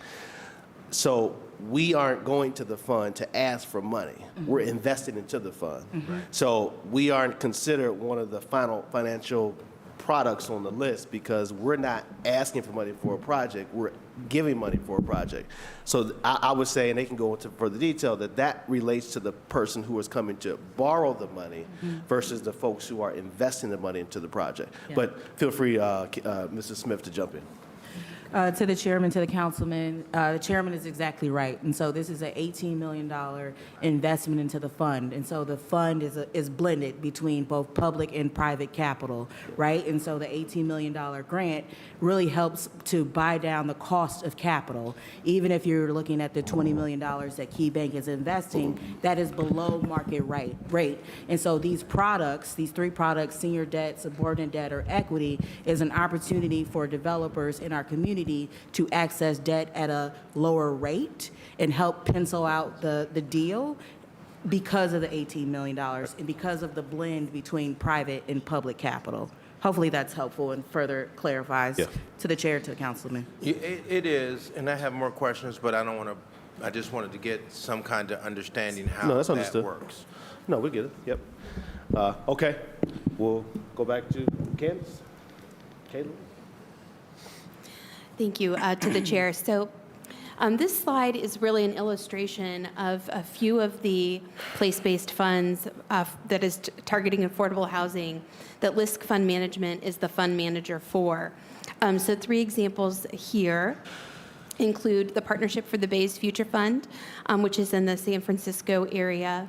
In that particular fund, we have a large corporate investor, and then it's a public-private partnership where we're also, and you'll see the investment on that as we move from left to right will shift, but that's an opportunity where, in addition to doing the direct investing that we just spoke about in terms of senior, subordinate, and equity, we're also, in that particular fund, acting as an intermediary and investing in other community development financial institutions. So wanted to explain the outlier in terms of the size of both the fund as well as the unit impact. The second example is to talk about the work we're doing in Charlotte. This is a $53 million fund that would operate very probably similar to the vision that we have here for Cleveland. There's a strong private partnership, private-public partnership with the city of Charlotte. We are providing similar investments to developers in that market. And then the third example here is the Detroit Housing for the Future Fund. And of the three examples, I would say that the parallel between the design for the Cleveland Housing Investment Fund and Detroit are the closest. In that particular public-private partnership, we have a strong partnership with the City of Detroit, a partnership with the Michigan, State of Michigan, their housing development organization. And the focus there is neighborhood redevelopment, preservation. And so you see a lot of the investments are very similar to what we're proposing in the Cleveland Housing Investment Fund. We have a few slides that just kind of provide a visual illustration to that work because we want to elevate that this is about how are we helping neighborhoods seek that reinvestment that's aligned to their, and it's a neighborhood by neighborhood reinvestment strategy. So an example here in Charlotte was a $31 million affordable senior community. And then on the Detroit Housing for the Future, there's a few illustrations here. And this is actually a dynamic slide, so if you were to click on it, it would take you, I believe, right to the website. So you could read a little bit more about the developers. But there's a strong partnership in Detroit with emerging developers and really helping to create equity. And we are projecting that same experience for the Cleveland Housing Investment Fund. And then we also wanted to demonstrate that we were just talking through some of our place-based strategies, but Lisk Fund Management also manages a number of national funds. And this example of the Black Economic Development Fund is to really elevate some of the projects that we've done across the country, really to help empower developers to do affordable housing projects. One of them is actually the Victorian Estates here in Cleveland. So our team has, obviously been working to research and meet with developers in the development of this fund, but predating that work, we have had active investment here in Cleveland. And then there's a mixed-use housing project in Washington, D.C. Again, to Mr. Bango's comments, the funds are really well suited to help with these reinvestment and preservation projects along corridors. And then elevating the third example here in Orlando, Florida, where we actually partnered with the Community Land Trust for a for-sale housing project. Because circling back, this is neighborhood-driven. So neighborhood by neighborhood, the needs are going to be distinct. And home ownership is an important thread. This is about an opportunity to empower development projects by lowering the cost of capital to the developers. And it does dovetail well into qualifying projects like this Hannibal Square. I'm going to turn it over to Candace to walk through how we're sharing examples of how we've done this in other communities, but how we, some opportunities we envision that could impact Cleveland. Before Candace proceeds, this is just for example. Just for example. This is not saying these are projects that are going to be funded. These are just an example how these projects can fit into a fund, and you have three type of very different projects that exist here. Thank you. Thank you, Chairman. That's absolutely the intent behind this slide. It's just for illustrative purposes to show examples of mixed income, mixed use, adaptive reuse, new construction, all that's possible in our neighborhoods. And so you'll see on the far left, there's an example in Westtown. This is a mixed use opportunity, first floor commercial with affordable housing apartments up above. This could be any corner or any commercial corridor right across the city of Cleveland where we have these smaller mixed-use affordable housing opportunities. In the middle, this is an example in the St. Clair Superior neighborhood of a really creative housing opportunity with Architrainer and the opportunity to bring mixed income housing into a community that has not seen investment in quite some time. This is also in support of a minority developer that's part of the equitable previous graduate of the Equitable Development Initiative that's being led by Village Capital and Cleveland Development Advisors. On the far right side, you'll see an example of one of the catalytic sites that Tony referenced, the former CMST site with the John F. Kennedy High School site, where there's an opportunity to reimagine what that complete site looks like with various housing typologies. So again, these are just examples, and we could pick any building in any neighborhood to demonstrate how this fund could be a value add to these resources, to these projects.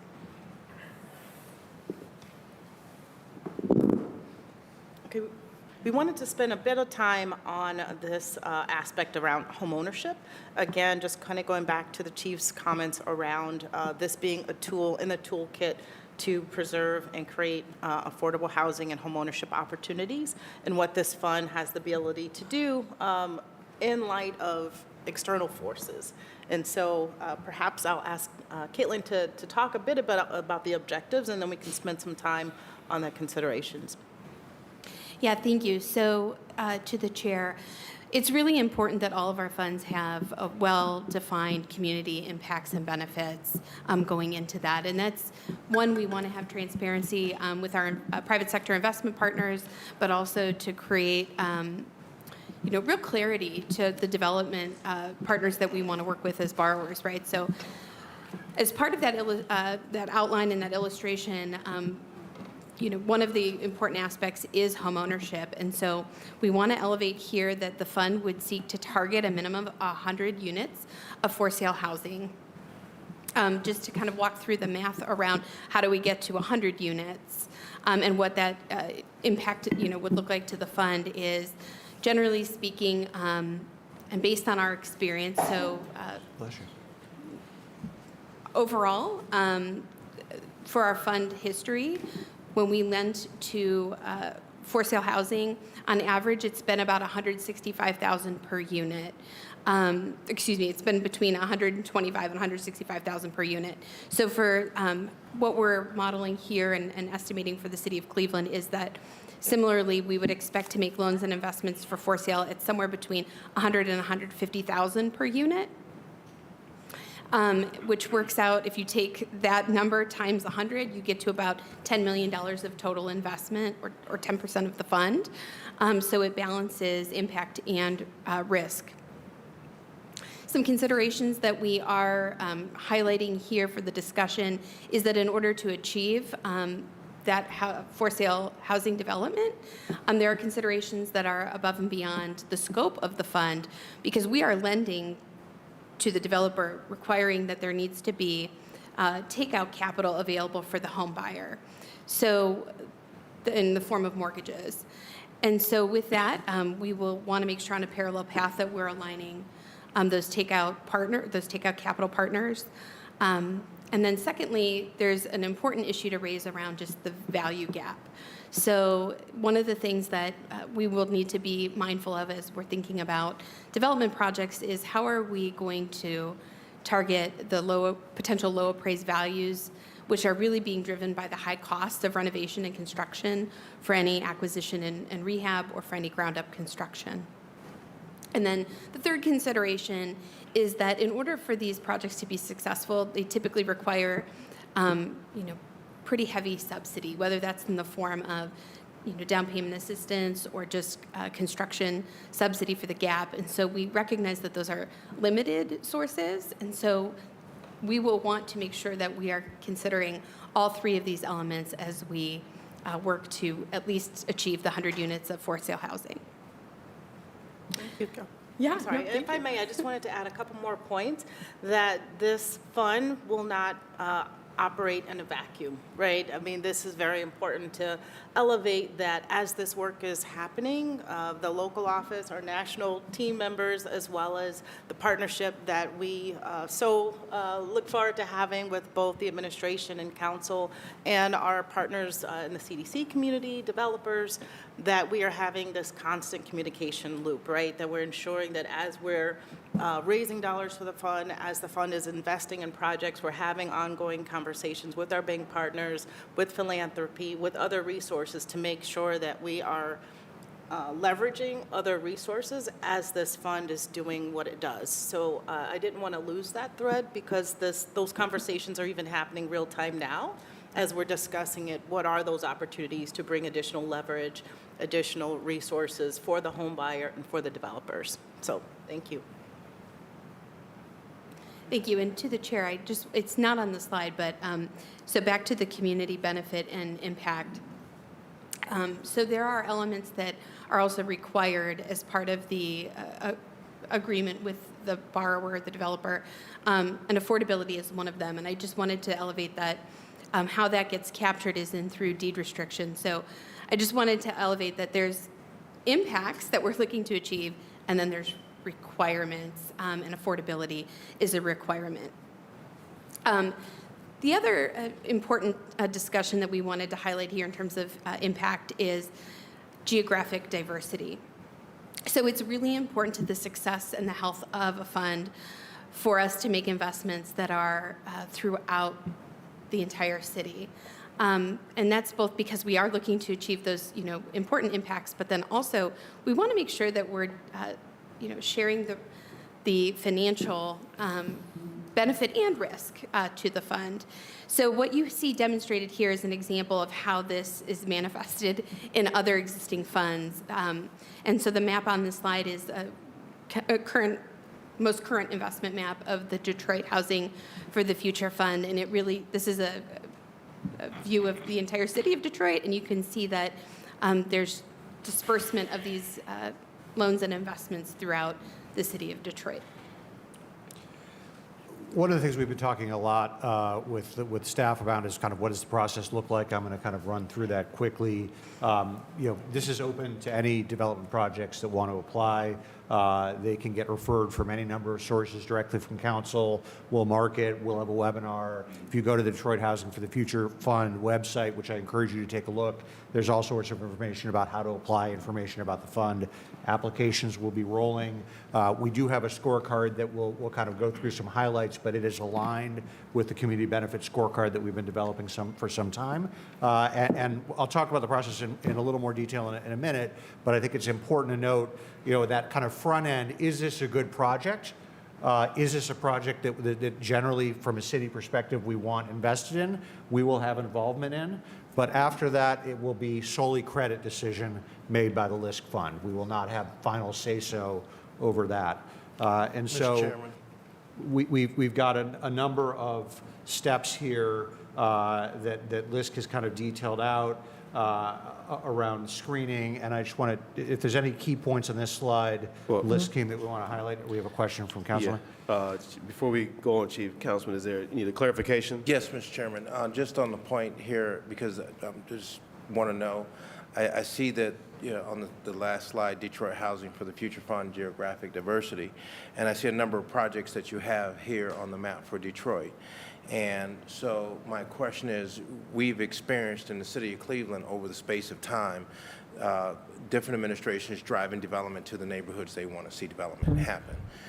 With this, and this is something that's important for me because we can talk about how good this fund is right here and what it might potentially do.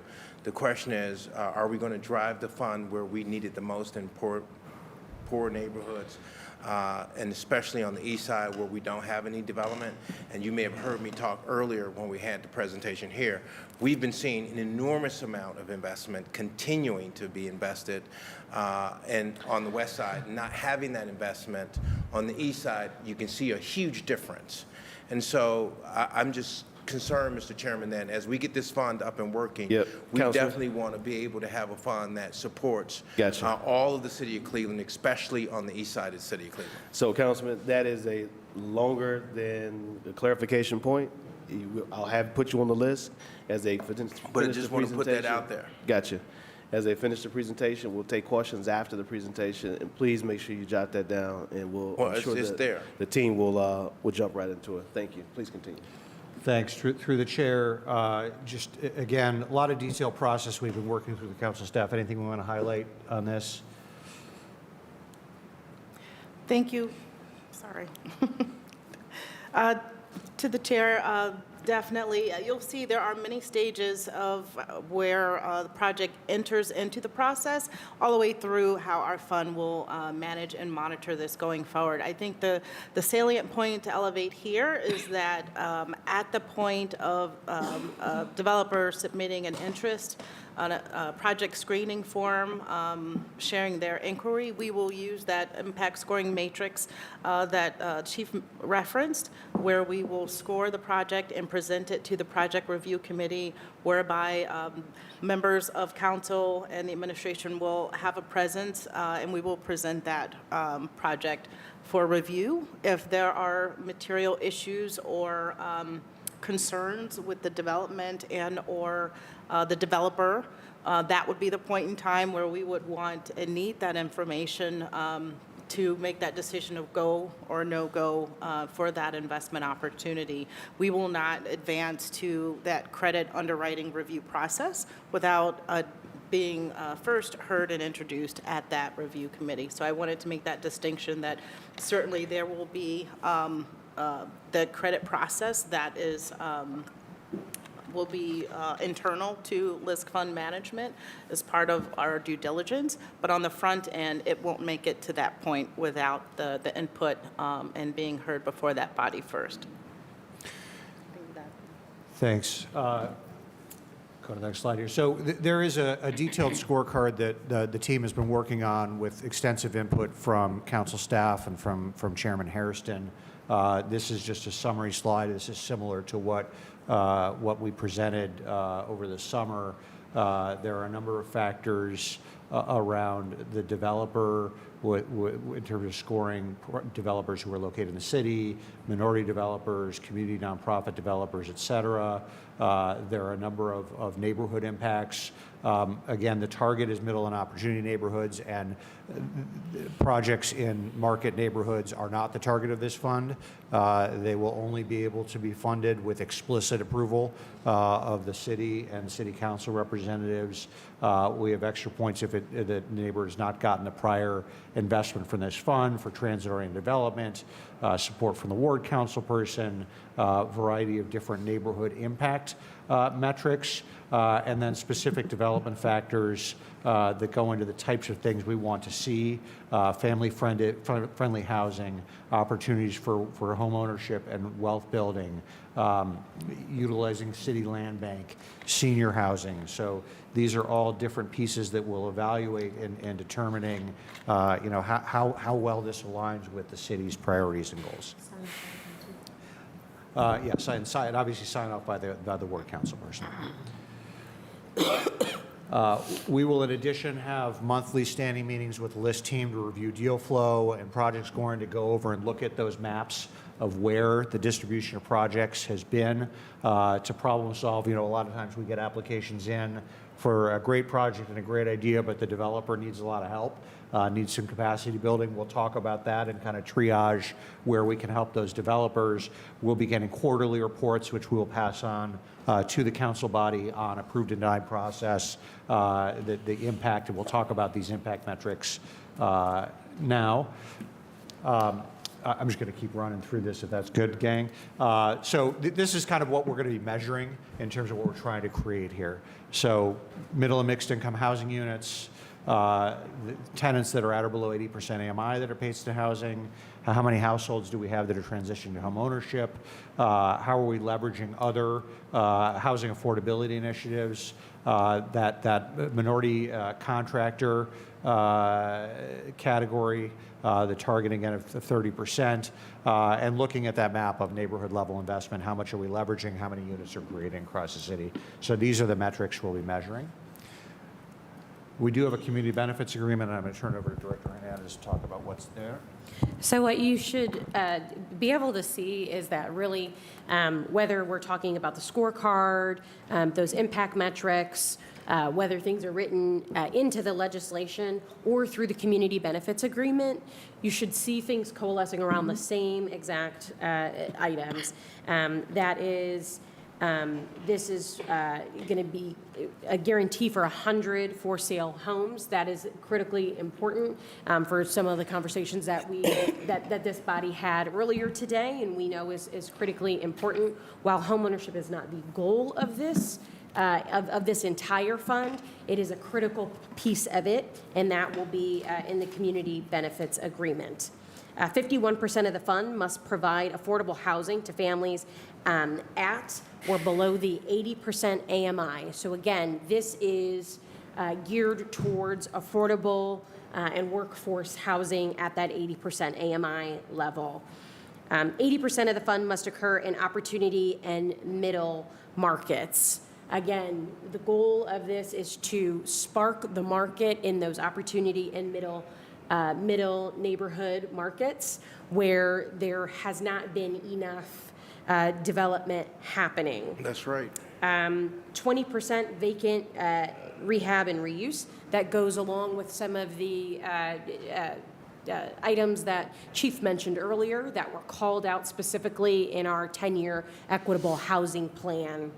We also have 30% minority, female, or Cleveland developers, and with a demonstrated lack of access to capital. So this is critically important for getting those minority and often smaller development firms to get them on the books, right? To get that first project, for those that have that first project, to get them that second project so that we can scale. This is a muscle that we have not been able to flex, but we have a lot of talent within this community, and we want to see these developers specifically get an opportunity through this fund. Finally, mentor-protege relationships with developers. This is something that we often see in community benefits agreements, but it means it's not just enough for you to participate as a developer, but you are needing to pull others along. So this is a critically important part and a commitment here in the fund.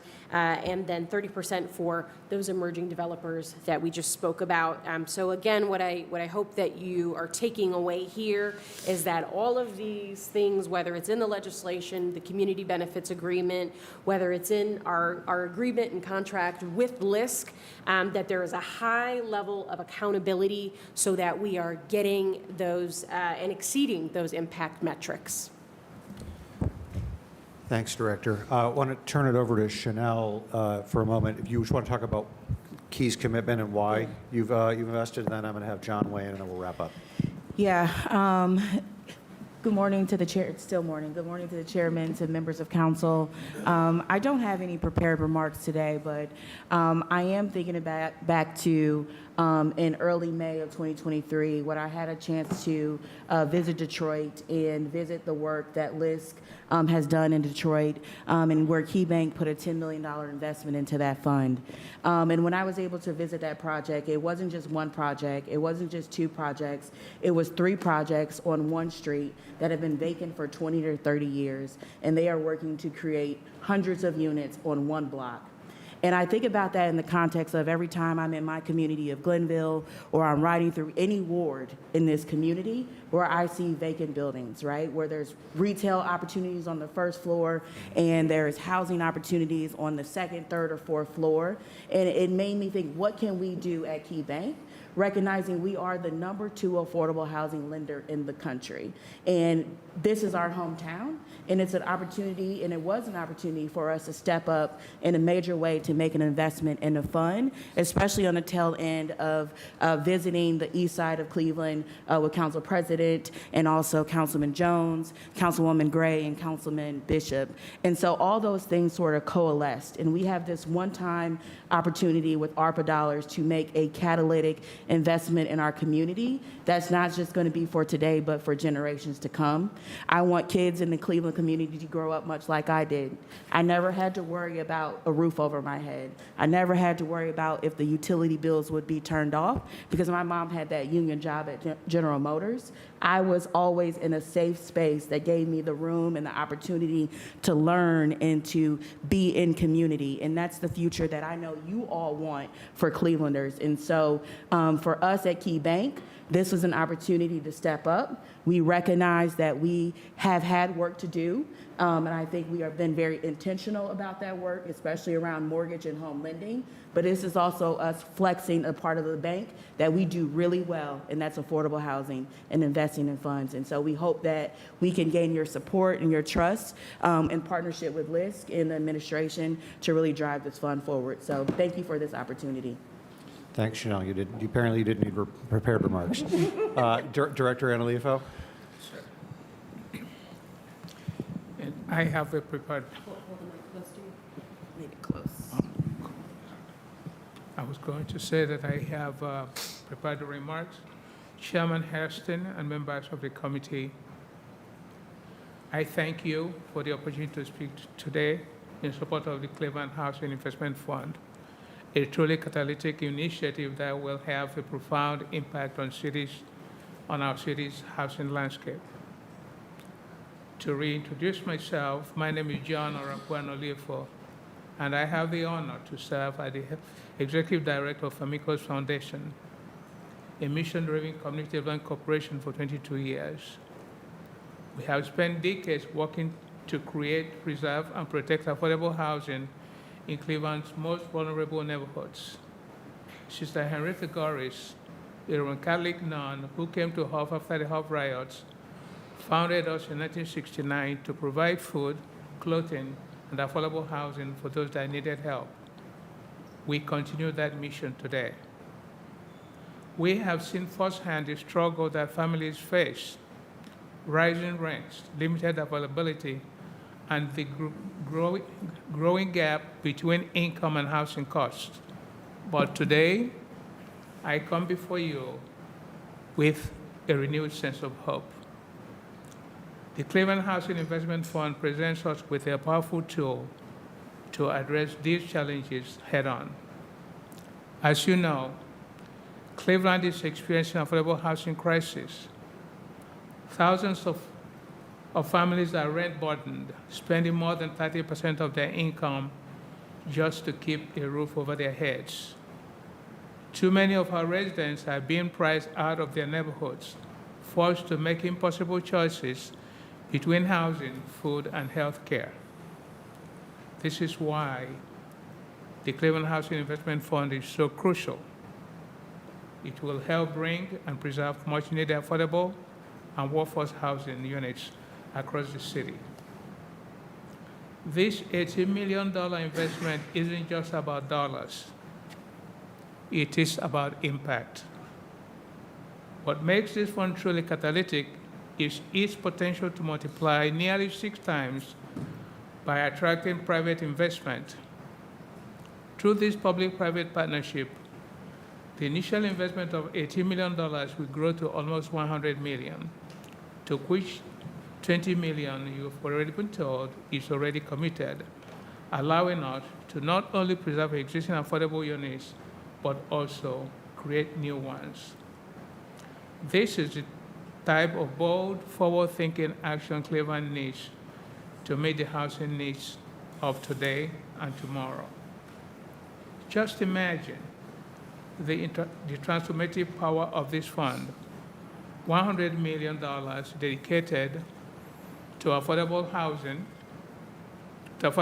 development across Cleveland neighborhoods. It will preserve affordability of homes for those who need them most, ensuring that working families, seniors, young people can stay in their communities where they have built their lives. Moreover, this fund will provide the capital needed to kickstart development that might not otherwise have been feasible. It will leverage private dollars, bringing more investors to the table and maximizing the impact of every public dollar invested. This is not just an investment in affordable housing, it is an investment in Cleveland's future. This brings me to the critical role of Cleveland City Council. Today, I urge City Council to pass the resolution that will make this investment possible. This is an opportunity to invest in the future of our city, in the well-being of its residents, in the strength of our neighborhoods. By approving this resolution, you are saying yes to keeping families in their homes, yes to revitalizing our communities, and yes to creating a Cleveland where everyone who has access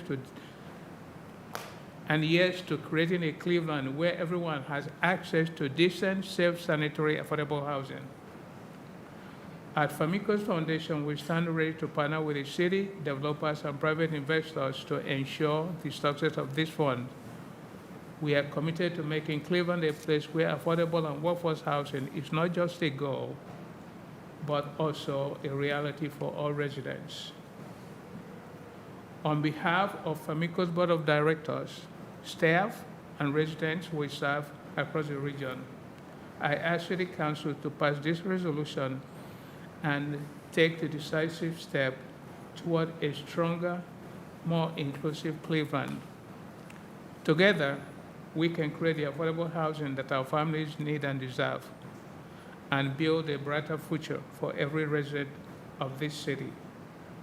Thank you. Thank you, Director Onalifo. I think we'll stop there and happy to take questions from the committee. Thank you, Chief. Thank you, Mr. Onalifo, for your comments today. And as I said earlier, I don't know if you hear me, I said the team brought the secret weapon with them. That was you this morning. No, seriously, thank you for your comments. All right, we're going to jump into questions from the committee. Again, this is, we started off having discussions about this about a month ago. We've been diligently working through some thoughts, some concerns, some considerations. I think we're at a good place to advance this. That's why we are here today. First on the list, we have Council President Griffin, then we'll go to Spencer, then Joe Jones. But before I go to the Council President, just a few questions for me to get us going.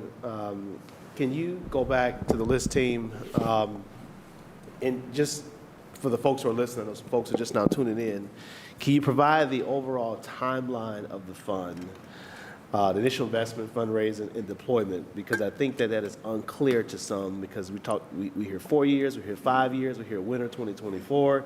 Just can you bring it all together for us and really make that clear about the timeline, overall timeline of the fund? Yes, thank you, Chairman. So the fund life is targeted to be a total of 15 years.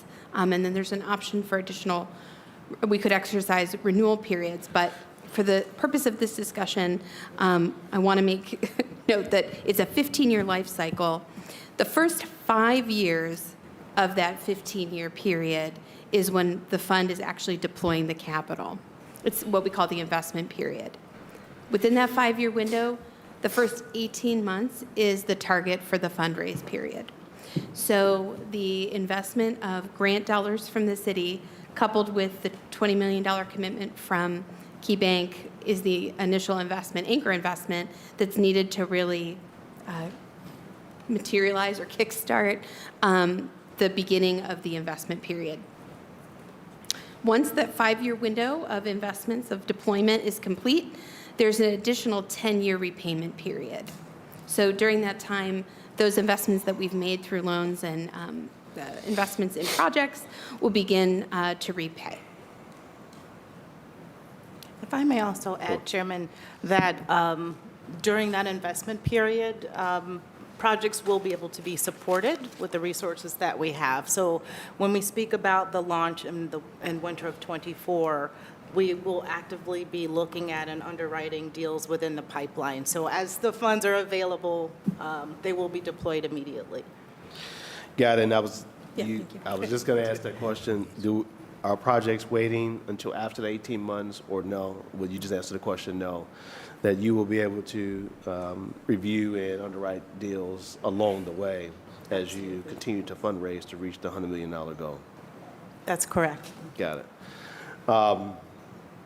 One of the questions that was brought up, and I know Councilman Jones will go back into this here, which is one of the things that I've spoken to you about, the council president, council staff, is about equitable distribution across many neighborhoods around the city of Cleveland.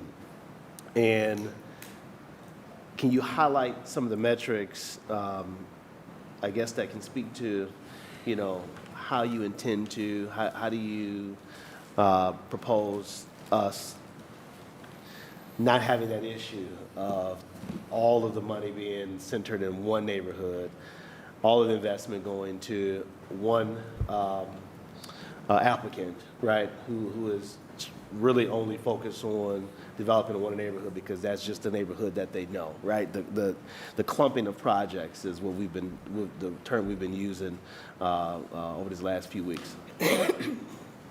Absolutely, Chairman. Thank you for the question.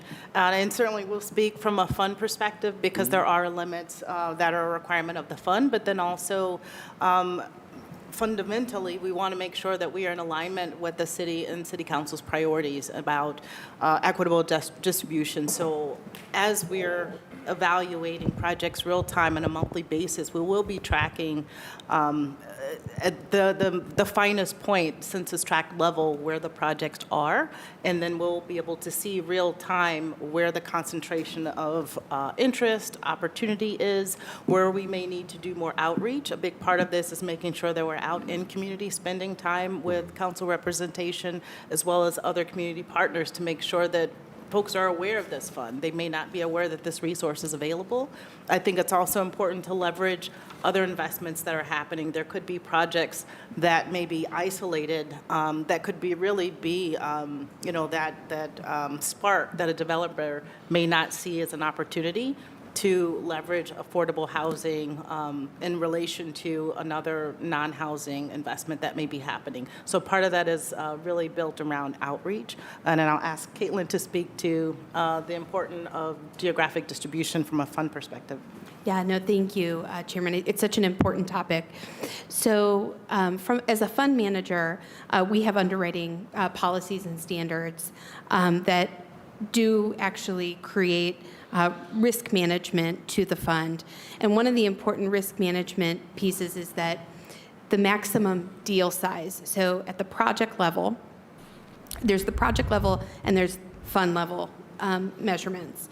And at the project level, with a deal, the maximum investment would be, from a policy perspective, is $5 million.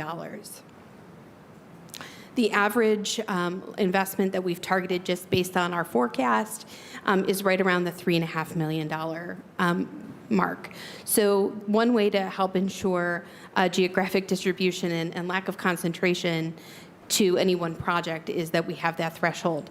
Now, that's a policy, so certainly I don't want this body to believe that we would not consider doing investments beyond that, but those policy exceptions would require additional approvals and elevated approvals as an exception.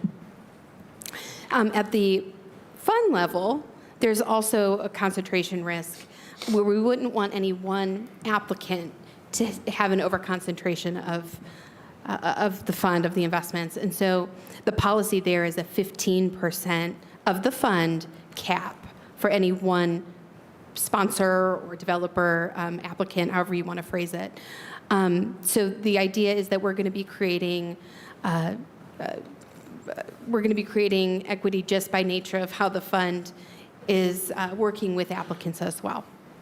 And then I will just share that on the fund level, as a fund manager, we do report that. We track that by doing the investment mapping that you saw as an example with Detroit.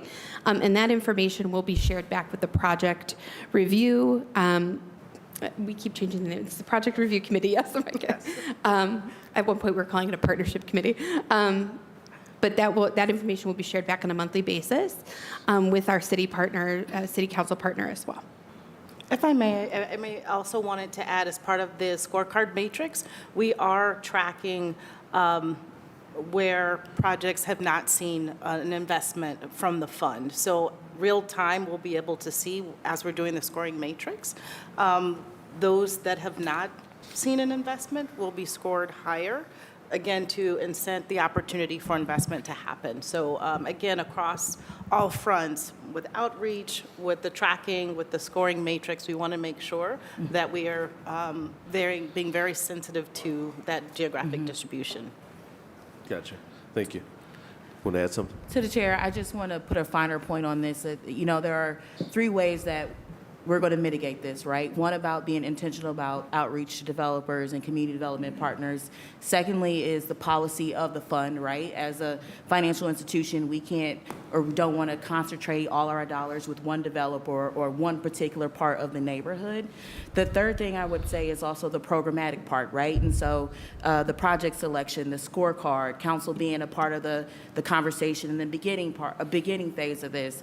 And the last thing that I want to say is that we want to mitigate using those parameters, but also focus on equity, right? Understanding that there are parts of our community that do need more investment because of the lack of investment over many, many years, right? And so we are going to work with you all to make sure that we are balancing all those things as we make decisions collectively between the project committee and council and administration. So I think there's, you know, in short, there's going to be multiple checks and balances to ensure that we are being equitable with the fund. Sure. Thank you. Chief, you want to add anything? No? Good? Okay. Thank you for that response. I'm sure others may have anything deeper they can ask.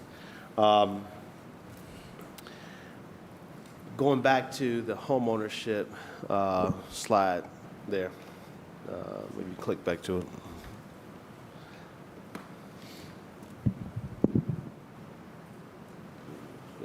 Yeah. So one of the things that we've been discussing is the need for home ownership opportunities, whether that's single family, whether that's condo styles. There's all types of home ownership opportunities that exist, for folks to access. And we know that we have several developers across the city, across the region, who are doing a mixture of home ownership opportunities. And one of the things that this body wanted to ensure was that there was opportunities for those who can and who's willing to do homeownership opportunities, that they have access to capital from this fund. And I'm glad to see that, we are going to focus an even greater effort on homeownership opportunities within this fund, because I know that it was not something that was initially being considered. But over the time, we were able to work that through so that way we could make that an option here.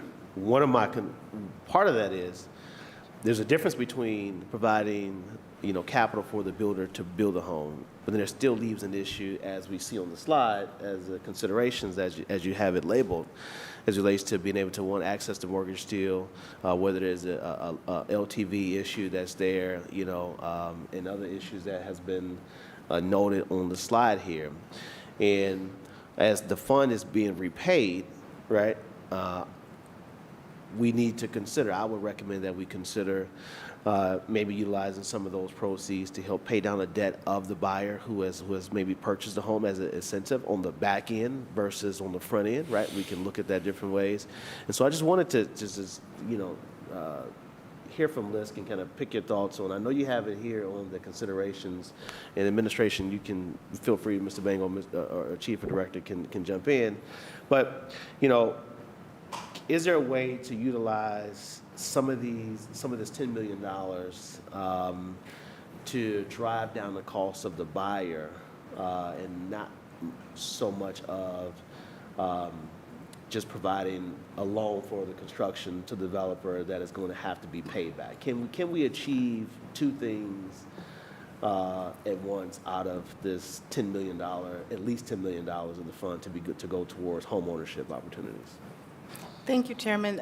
It's a great question, and certainly a complex question to answer for the reasons that you stated. And so I'll start with a comment that Chanel made earlier at the top, and then certainly we'll follow up with the underwriting or the life cycle of the fund. That'll kind of circle back around to get to a response here. But the initial investment being requested will go into the fund and be blended to write down the interest rate. So those funds are all in play at once. But as Caitlin had discussed about the life cycle of the fund, that as it unwinds at the tail end, there's an opportunity that any proceeds that after the debt and equity is paid, the city's contribution of grant funds, after any losses that may become, and I'll certainly leave it to Caitlin to speak to this, that those funds would come back to the city for the city to direct an affordable housing strategy as they deem appropriate, and that could be the resource that could be available for the homeownership aspect of this fund. So certainly, Caitlin, if you'd like to add to that as well. You responded in full, so I'm happy to answer any additional.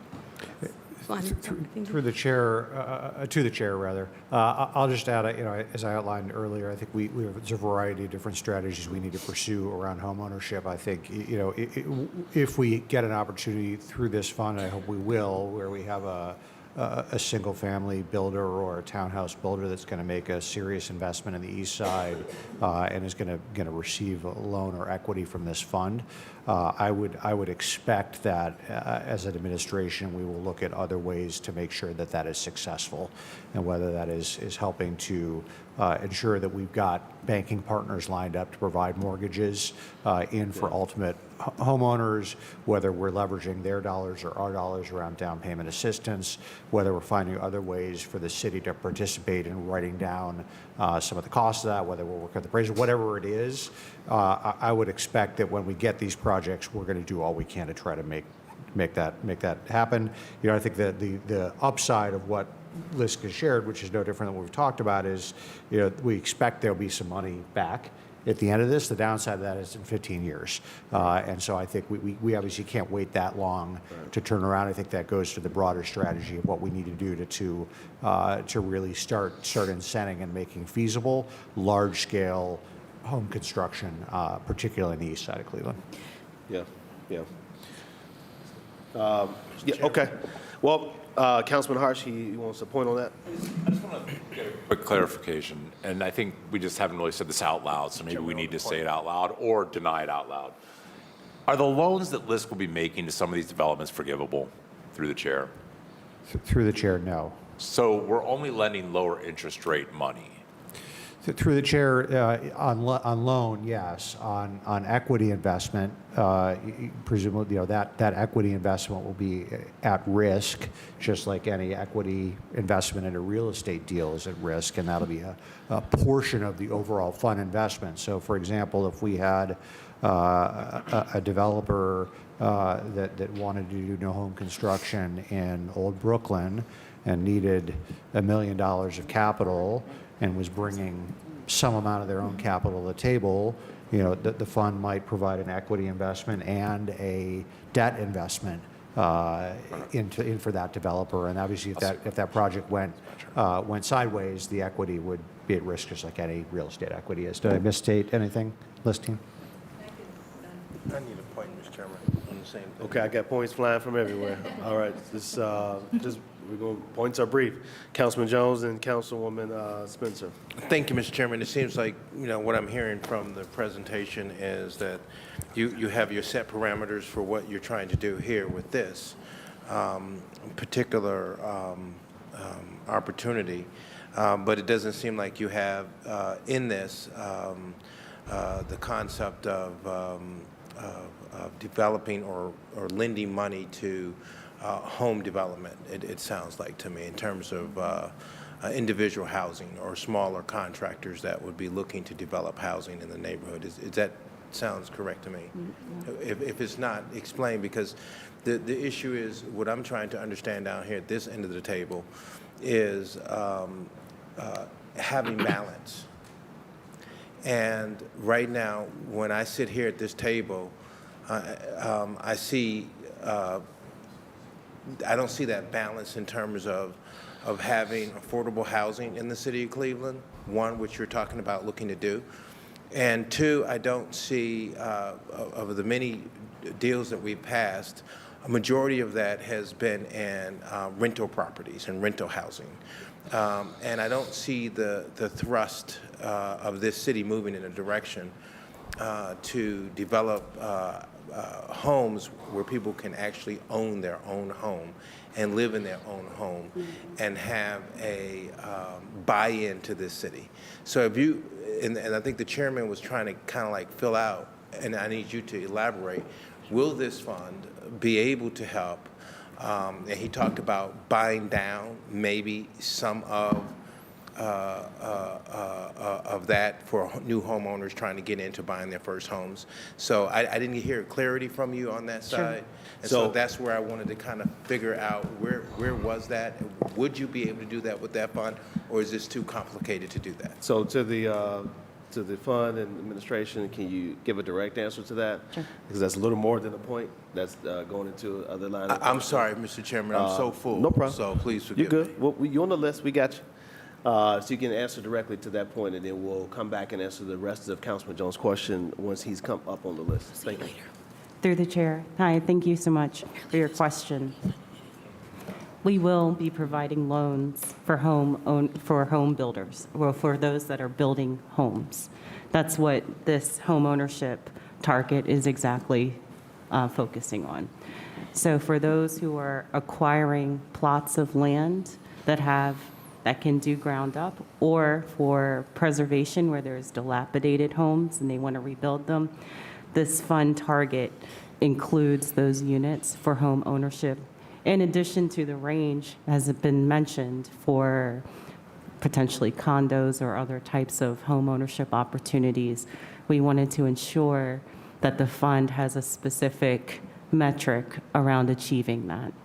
Thank you, Mr. Chairman, to the distinguished lady. Candace, you want to add?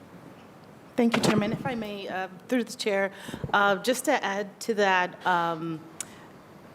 this fund, in terms of looking at the opportunities for home ownership, it's really creating that leverage from other existing resources. Like if we're looking to target smaller developers, emerging developers that are doing the extensive rehab, this is the fund, this is the tool that's going to allow them to get financing that they can otherwise get. So when we spoke earlier about the average loan size, it is at that neighborhood scale, the smaller unit count, that it's not competitive for traditional financing typically. And I did want to also mention on the opportunity for, or to reiterate the point about the buy down of the financing for home buyers. Right. On the front end, short term, as Chief mentioned, this fund will not do that. It creates the conditions for developers to do it. On long term, on the back end, that is an opportunity for council and the administration to decide how to use those funds that could be used in that way, but that's not for this body, this fund, to decide that. Thank you, Mr. Chairman, for the clarification. Thank you, Councilman Jones. Council President Griffin, and then we'll go to Councilwoman Spencer, Councilman Jones, and then Councilman Harsh. Thank you so much, Mr. Chair. And I'll preface a couple of my questions just with a couple of comments. First of all, I want to commend you, Mr. Chair. I know that you've been spending an enormous amount of time with the LIST team as well as the city staff to really try to wrap your arms around this and make sure that we do our job of vetting this and making sure that we get what we need for the public of the city of Cleveland. I also want to thank the LIST team and as well as the administration and all of our friends from Key and from nonprofit sector, because we know what you guys do every day is always challenging, and we appreciate the fact that, you know, the government and the city of Cleveland cannot do this alone. We need the private sector in order to be successful. So we all understand the importance of this. And I wanted to preface it by saying that because I just got back from a convening with council presidents from across the nation. And the top of the list that everybody was talking about is this actual topic. Affordable housing. How do we actually have the tools, and how do we actually try to do these things? And the same conversations and discussions we're having here are the same discussions that they're having in Houston, in Washington, D.C., and every city across the country. So it shows me that we're on the right track. We're having the right conversations, and many of the funds are very similar to this. But I always want to say this because one of the things the developers said really caught me off guard, but he says that capital has no soul. Capital wants a return on their investment. They don't care about charity and welfare. They care about making sure that they make their money. And one of the things that our job is to make sure that the residents of the city of Cleveland actually benefit as the end user for this project. So I just want to preface that the way that I'm looking at this are in 3 stages. One is always the end user. Who are we trying to serve? We have a city full of single mothers, working families, poor people, people of color. So we want to make sure that they're benefiting somehow from this process. So I just want you to understand while I frame this how I think and why it's important, because I think oftentimes we don't describe who government is here to work for.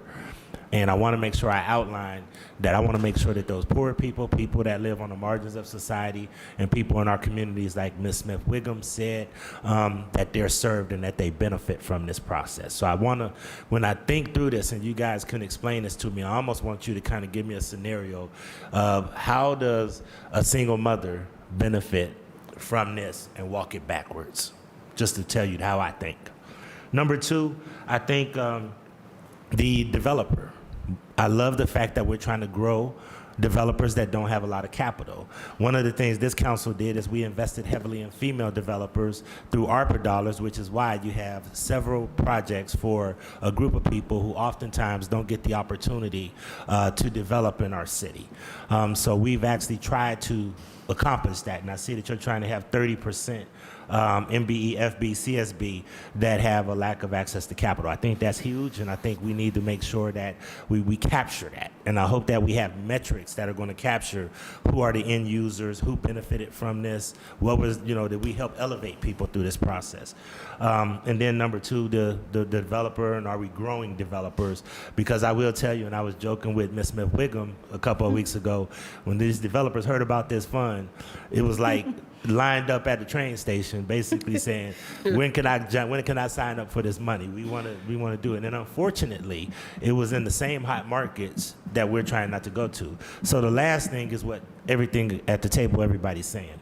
Please be prescriptive on how we're going to go to markets where they often, where neighborhoods where the market won't go, to use my friend Chris Harsh's terms. How do we make sure that we really show a Councilman Jones, Gracemont Elementary School, this is what can happen, this is the end user, these are the developers that's going to benefit from this, and here's how it's going to impact your neighborhood. I think that's what council really wants to hear.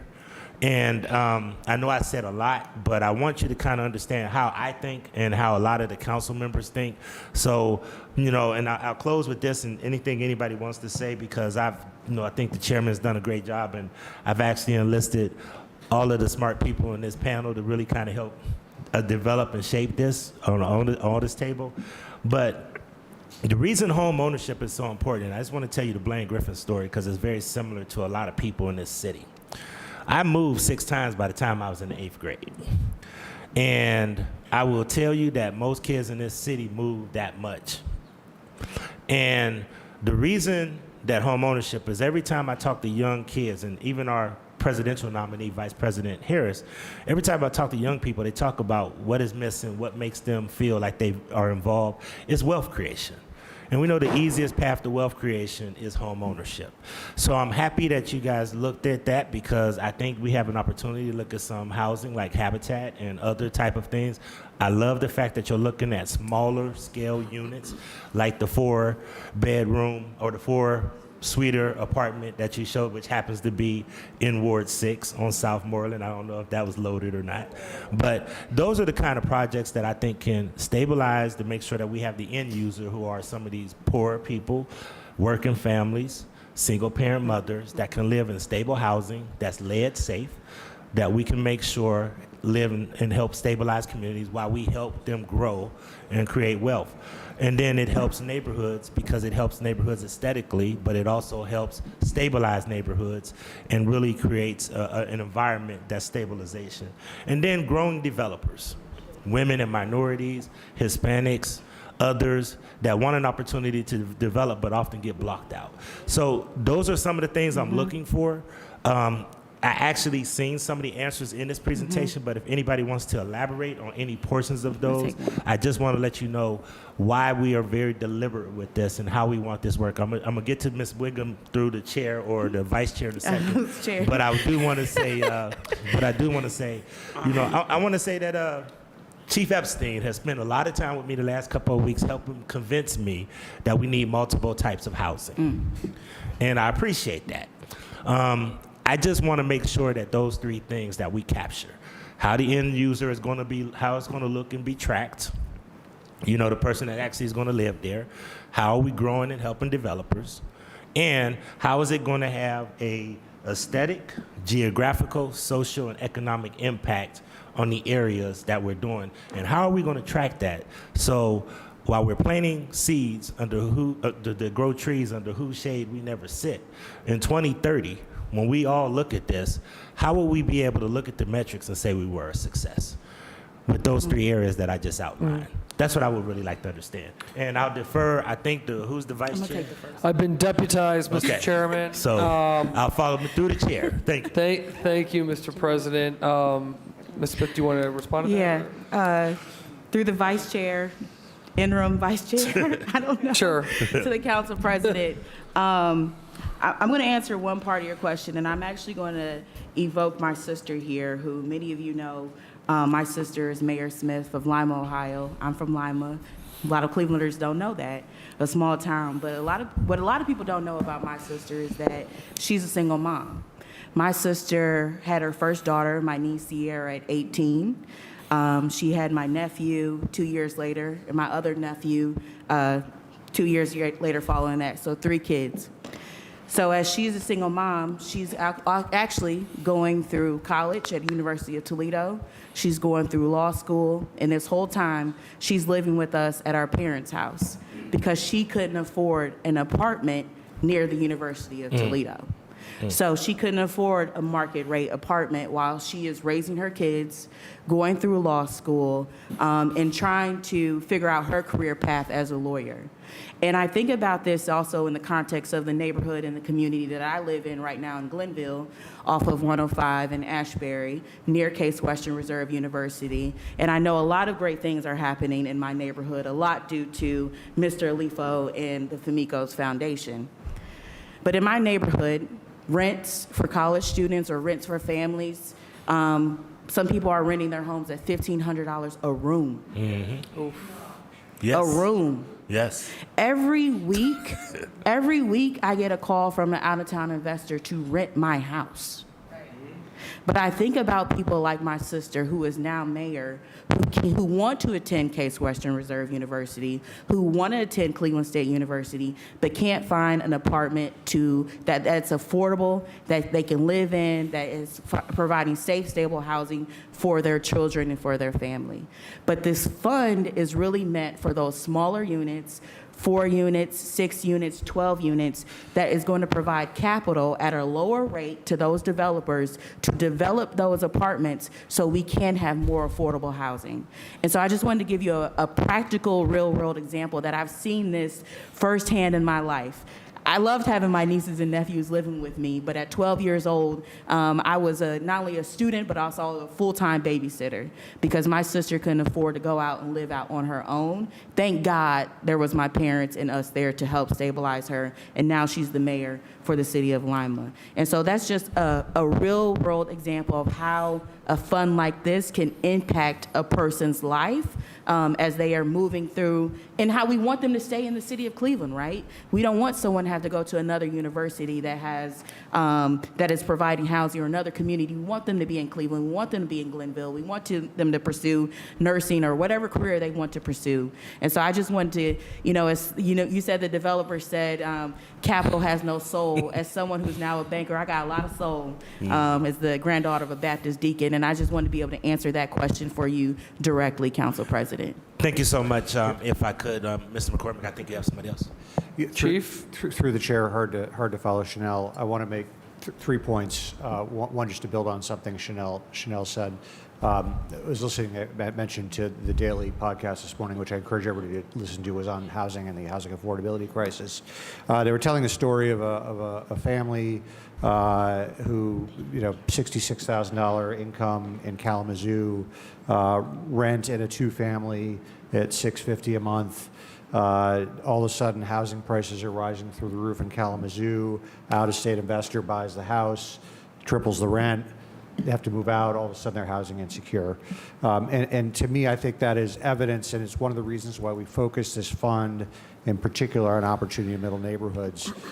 Most of the capital that are flowing into these neighborhoods are out-of-state investors who are jacking up the rents. And we are now providing a tool to rehab and create housing units with affordability requirements in them.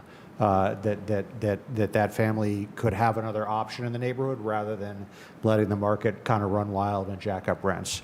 I think the second thing, Council President, to your comment about developers, being lined up for this, this is part of a series of steps that we are taking as a city to signal to the development community the type of development that we want to see and where we want to see it. Right, we have the community benefit scorecard, which we're now using to evaluate incentives. And this is a tool that is very specific that says affordable housing at 80% and opportunity in middle neighborhoods. This is not a tool to drive, we might end up with a project here or there in Tremont or Ohio City, but the primary goal of this, and 80% of the fund has to be invested in opportunity in middle neighborhoods that are not seeing the private flow of capital.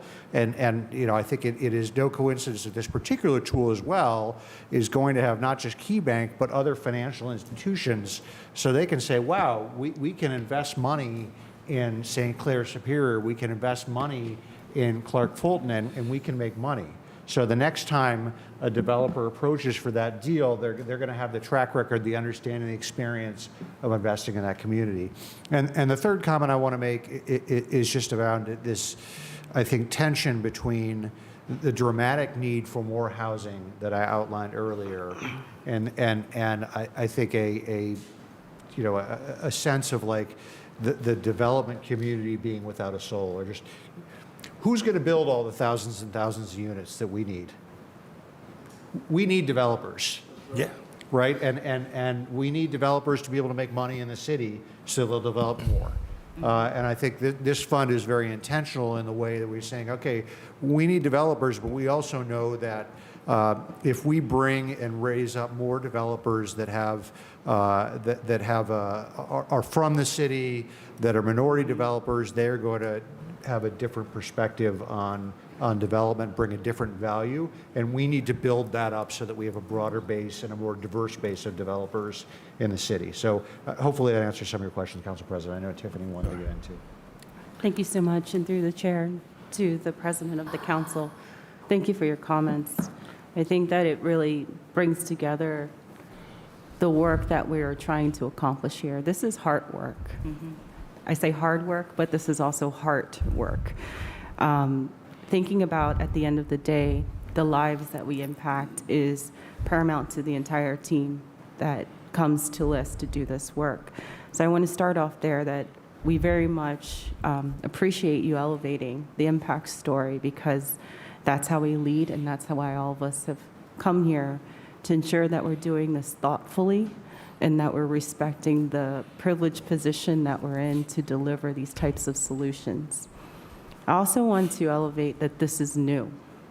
What you mentioned about meeting with all these cities, a lot of them want to do this. Very few have pulled it off. We've only been able to accomplish what we've been doing through these investment funds in a handful of cities. And it has to be the right mixture of opportunities, desire from the city and from the people, as well as the expertise in order to make it happen. Not every city has that opportunity to bring together the right mixture to execute on something as ambitious as this. We also know that while this is new, it's forcing blended capital, the impact investment space, to bring together capital partners, even if there is the initial desire to bring forth community investment, it forces it to happen through this type of blended capital facility.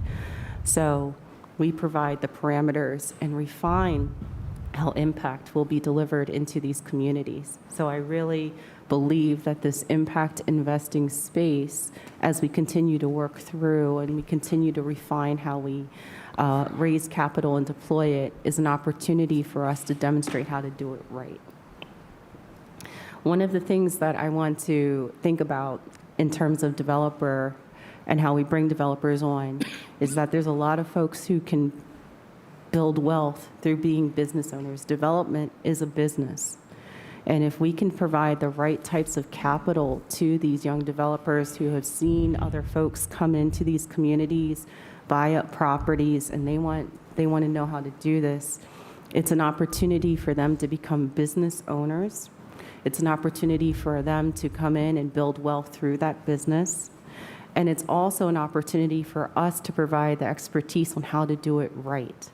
A lot of developers get a bad reputation because there is opportunities for misrepresentation and fraud in real estate. I think we've all seen that. But we at LISC, and along with our partners, have an opportunity to teach and provide the guidelines on how to do this appropriately and to the benefit of the broader community. I believe we can do that through this fund, and we've also been able to do that through the Detroit Housing Fund.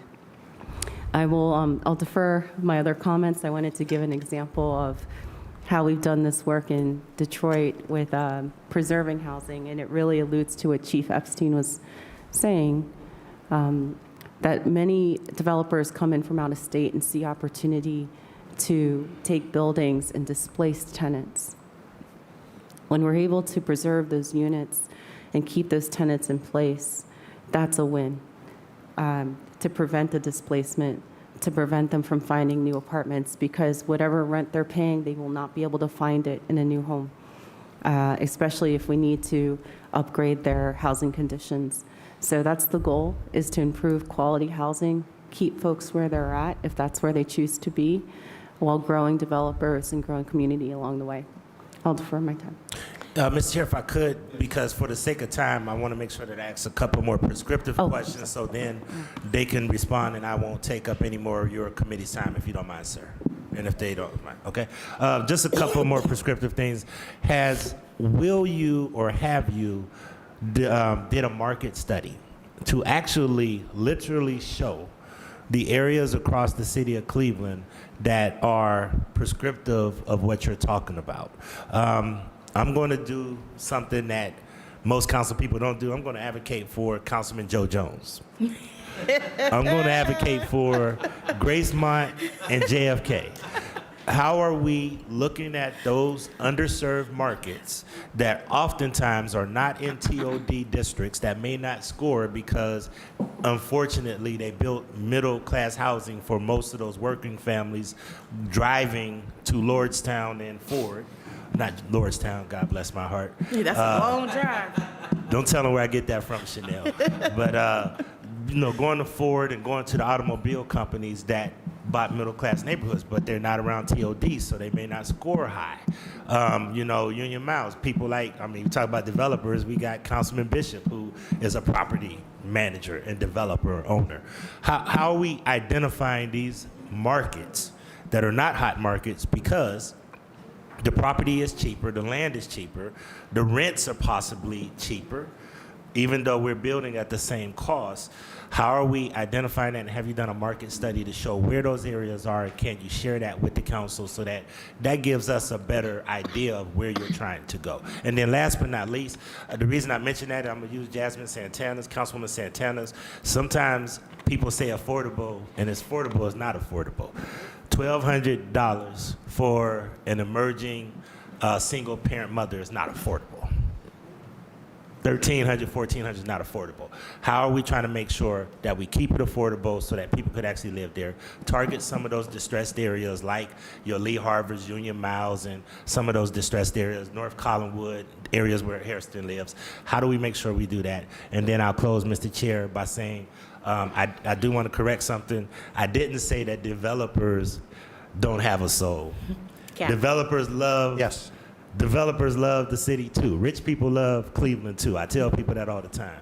But capital, the markets, don't care about the developers, you, me, or the people that's living in those apartments. Them banks and them capital markets want to see their money back. So how do we make sure we accomplish this social mission, but make sure that people are getting their money back as well? And I'll defer to the chair. Thank you. Thank you, Council President. Through the chair, excellent question. We spent quite a bit of time, as we presented previously, we spent several months doing a market analysis, and we did share highlights with the chairman where we crafted all of the outcomes of this fund based on what we heard. So the products, the target areas, everything was built on what we heard from community, which was critically important. So not only did we do an evaluation of the cities, of the demographics, of current housing conditions and housing typologies, but we also spent time with stakeholders as well as developers and understanding where their pain points were for development, where what product types are a good fit, and then also what are existing resources in the market and where this could fill a gap that's not currently being served. And so all of that was critically important to creating the structure that's before council at the moment to respond to what we heard in the market. And I think you said it best at the beginning that we're trying to stabilize and create conditions for home ownership, right? So in some neighborhoods, you will find that they may score higher on the transit-oriented development, but they may have deficits on other sides. So the matrix is very detailed in that it's not punitive for those neighborhoods that may not score high, because it could be that they score higher because there isn't an investment, or they haven't seen, or it's a middle and opportunity neighborhood. So we're taking all of these into consideration, and it really will be a surgical process where we're blocking and tackling. It's not going to be the same for every neighborhood, and so understanding where it's important to insert preservation tactics versus an infill of stabilization because they have not seen investment in quite some time. And so I think it'll be very important to have that conversation on a regular basis as we're looking at deal flow and having those conversations about what's appropriate for that neighborhood, how this fund could move the needle, how it can leverage and incentivize other resources. So that will absolutely be a part of this process. And thank you, Mr. Chair. One more thing, if I could, I apologize. I hope that what we do, and the reason why council is going to be so important, that we have a member or members actively involved in the process, however that structure looks. I have a couple of people in mind already. But the reason that I want to express that to you is because we passed a lot of policies around tax abatement, where some areas are 85% tax abatement, some areas are still 100.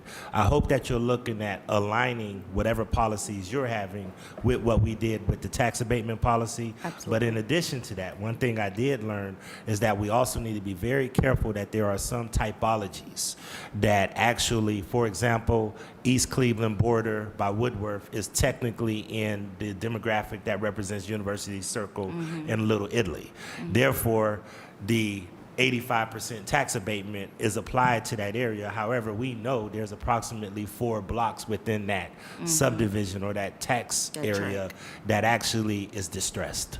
So as we're looking at these, council people know these nuances and niches, and I hope that you will work closely with us in order to be able to define how that looks. And I'm excited about this. I just want to make sure those 3 things: what the end user looks like, how are we tracking it, how are we making sure that we're supporting minority, female, and Cleveland investors, and then last but not least, how are we making sure that we're looking at that neighborhood and measuring the impact, because everything we do has to show that the taxpayers are getting a return on their investment. And thank you for the private sector for joining with the public sector to do something that I think can be transformational in the city. Thank you. Thank you. Thank you, Mr. President.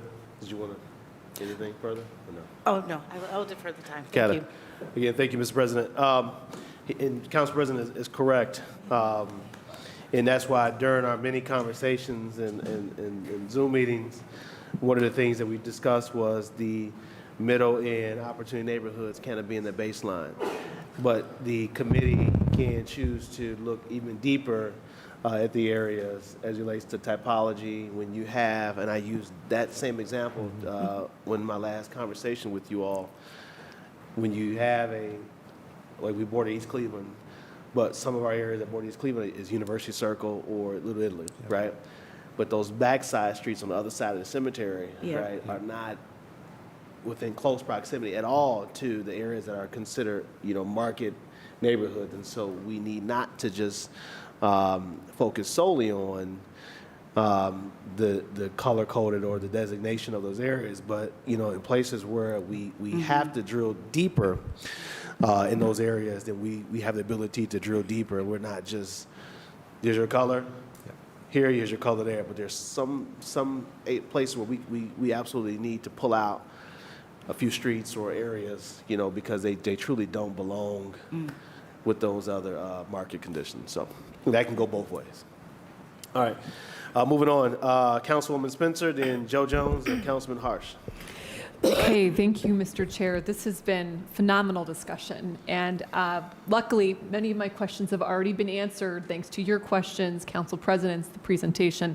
I will say that this community benefits agreement slide, the slide 18, has really given me the comfort level in terms of the intent of where these funds will go.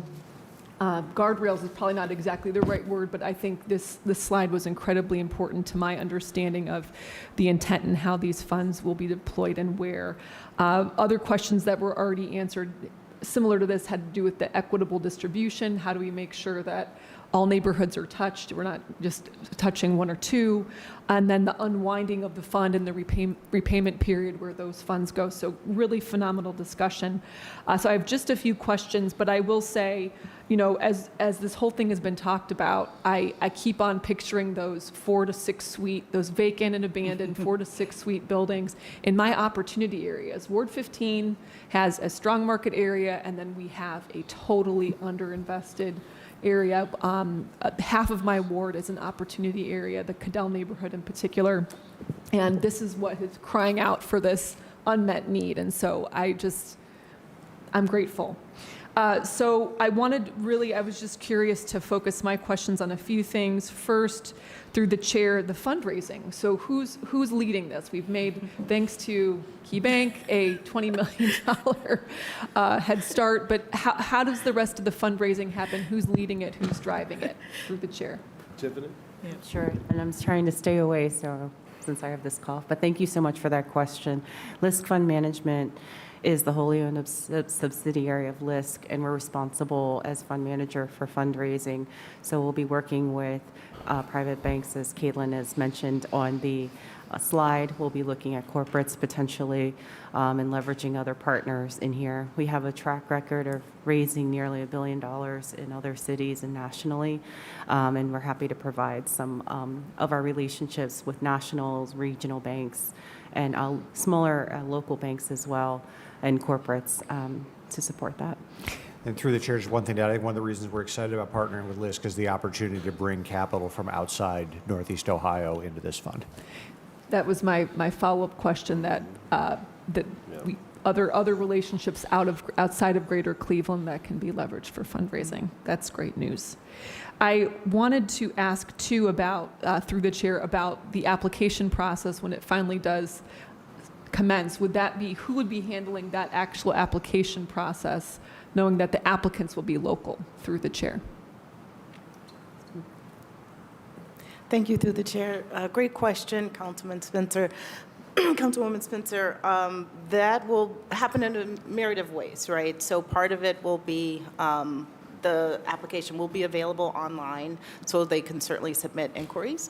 But a lot of it will be outreach. A lot of it will be our local office spending time, certainly in concert with LISC Fund Management staff, where we're either meeting with our CDC partners, we're hosting our own events, developer events in neighborhoods. So would love to have that opportunity to do that with members of council as interested, and as we're able to do that. that with your invitation, but want to make sure that we're actually in communities so they know that this is a process, this is a local effort, and that we're bringing these resources to bear to do development in Cleveland. And so we have already done some outreach to the development community already as part of our market analysis. We've spent time with not only some of the traditional developers that are in the market, but made sure that there's concerted effort to connect with members of the Equitable Development Initiative, the emerging developers that may be new to the market and not realize that this tool is forthcoming, and looking to do that with the second cohort that'll be launching yet this month. So half of it is probably 2/3 more outreach and connecting at the local level, but then there also is the efficiency of having the application online. Thank you. And so, through the chair, so the intake on the applications, will that be through our local LISC office? Yes. So It will. The intake. Yes. Okay. Yeah. I think I will really conclude. I wanted to go back to the homeownership piece and the 100 house target, or the 10%, if I understand correctly, 10% of the overall fund. When I hear my colleagues talk about their communities, people always talk about homeownership, access to homeownership. Is there a reason, so through the chair, is there a reason that we can't look at doing a higher proportion of this as homeownership opportunities? That would be my question. Through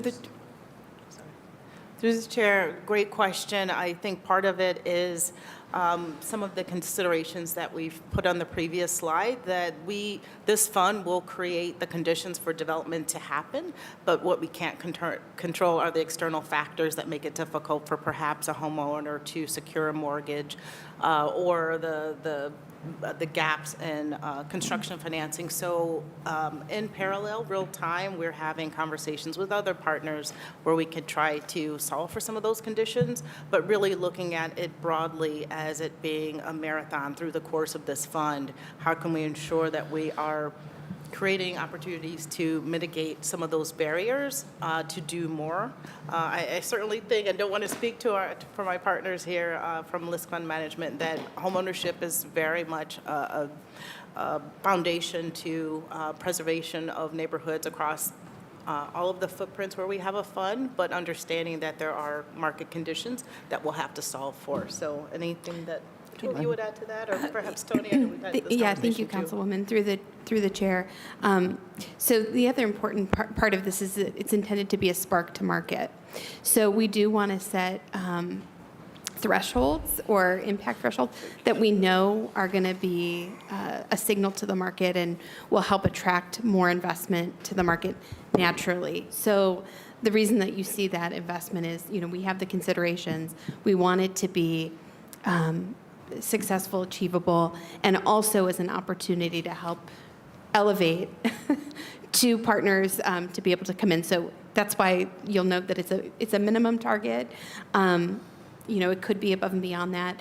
All of our funds, all of our pipeline opportunity included naturally homeownership, even prior to this being an elevated discussion. So it's always been something that's part of the consciousness of the fund design, but then also to the work that we do at LISC more broadly. So just wanting to elevate that, yeah.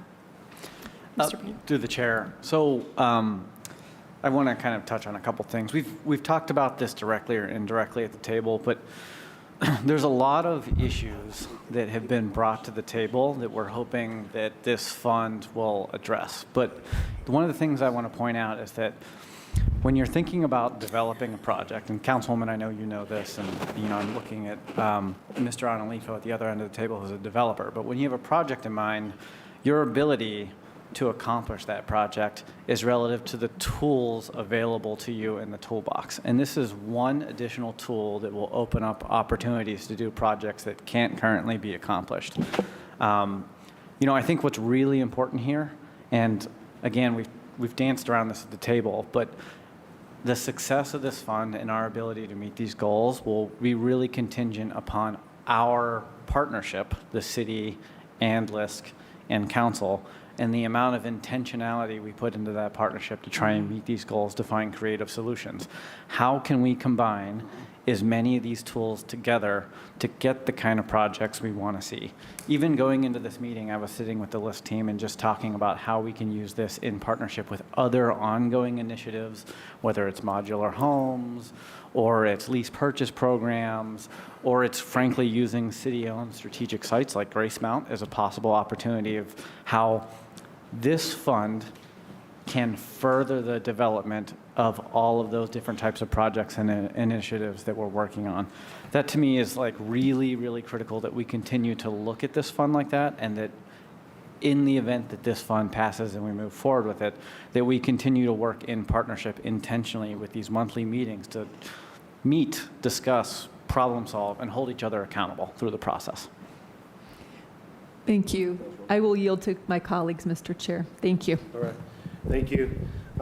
Just before I move on to Councilman Joe Jones, so we just remind folks on slide 14 is the stage 1 to stage 6 of the process, from the borrower inquiry, threshold review, down to closing and monitoring of the project. So for those who are watching, but also those who are here at the table, you can kind of refer back to slide 14. Before we move there, the advisory committee, well, we're calling it what? Project Review Committee. The Project Review Committee, the role of that Project Review Committee in the underwriting analysis, you talked about a black box, right? You talked about kind of, you know, from the beginning of that in the role of the Project Review Committee, before it kind of moves on through the process. Can you just, you know, briefly, for those who are watching, can you just kind of go back to that point before we go on to Councilman Jones? Absolutely. Thank you, Chairman. The process, what you see on the screen is kind of the start to finish of how not only borrowers will interface with the fund, but then also how the fund monitors and tracks performance at the end of this. So on the front end, borrowers or developers would come through the fund from a myriad of ways, whether it be a referral, an online application, a connection that was made in community. They will submit an inquiry form, high-level project description. We will review it. We will meet with the developer to ensure that we understand the conditions of the project, where it is, all of the salient points to be able to present to this project review committee. We will also use that opportunity to do a pre-scoring of the matrix, the impact scoring matrix, so that members of that review committee can also see how that project has scored against the city's priorities. And at that moment in time, there will be a discussion to say either that project is in alignment with the matrix, and there's also support for where it is, perhaps geographically, some other conditions, and then it would move forward to a full application whereby it would go through the credit process with LISC Fund Management for a formal approval. But it will not get to that point before that project review committee will there be representation from City Council and the administration. Gotcha. Okay, just wanted to make that clear. Because you inquire, LISC will score the projects based on the matrix. That's correct. And then it'll continue through the rest of the process. All right, so I just wanted to make sure that we're clear on that. Councilman Joe Jones. Thank you, Mr. Chairman.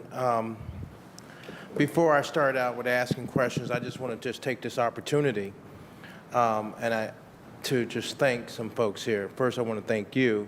A lot of people don't realize how time-consuming being the chairman of this committee. And this is one of the most significant and important committees that we have on Cleveland City Council. And so I just want to thank you for the time that you put in that we don't know about as chair people, and then going back and forth and trying to make sure that what's being presented to the council has the opportunity to weigh in on decisions, and there being not just a one-way street, but a two-way street in terms of being able to make sure that we get what we need to have for our respective territories and neighborhoods, or even seeing things that the committee may not get an opportunity to see that will give us, as well as to add insight into the deliberations on the various different pieces of legislation. And this, Mr. Chairman, being one of those situations where I think you've done a wonderful job in putting the whole piece together. So thank you for your work and your leadership. We work together. Thank you, Councilman. And then I just wanted to give that to you because sometimes folks don't tell you how good of a job you do. They just keep it to themselves.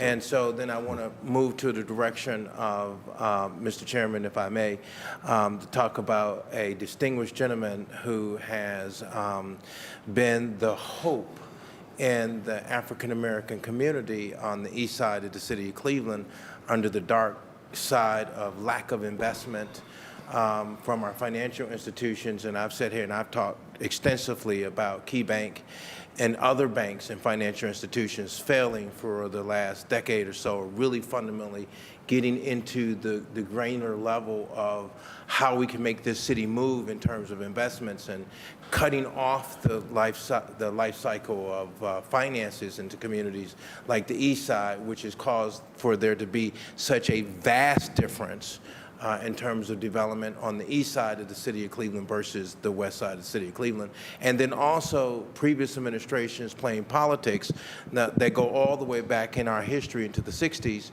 where some areas were developed and continued to have growth and development and others were not. But I just want to take this time, Mr. Chairman, to thank Mr. John Analifo of Famigos Foundation for the work that they do in our community and has continued to be that light in the place of darkness and hope in the place of hopelessness in this city as it relates to his foundation being engaged, being involved, and working with the pennies and nickels that they got to make things happen.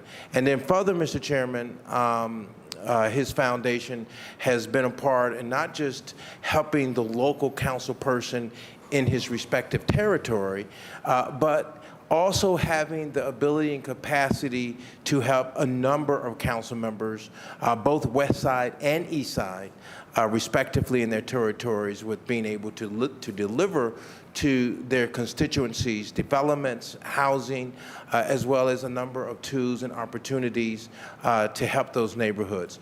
And so a lot of times, John doesn't get the credit I think he deserves to get from the administration. And I think, and I say this, Mr. Chairman, that the administration should be working with John Analifo hand and foot. Just like we have all of these other development corporations and institutions that do work for the city of Cleveland, we should look in our backyard because we have a diamond in the rough.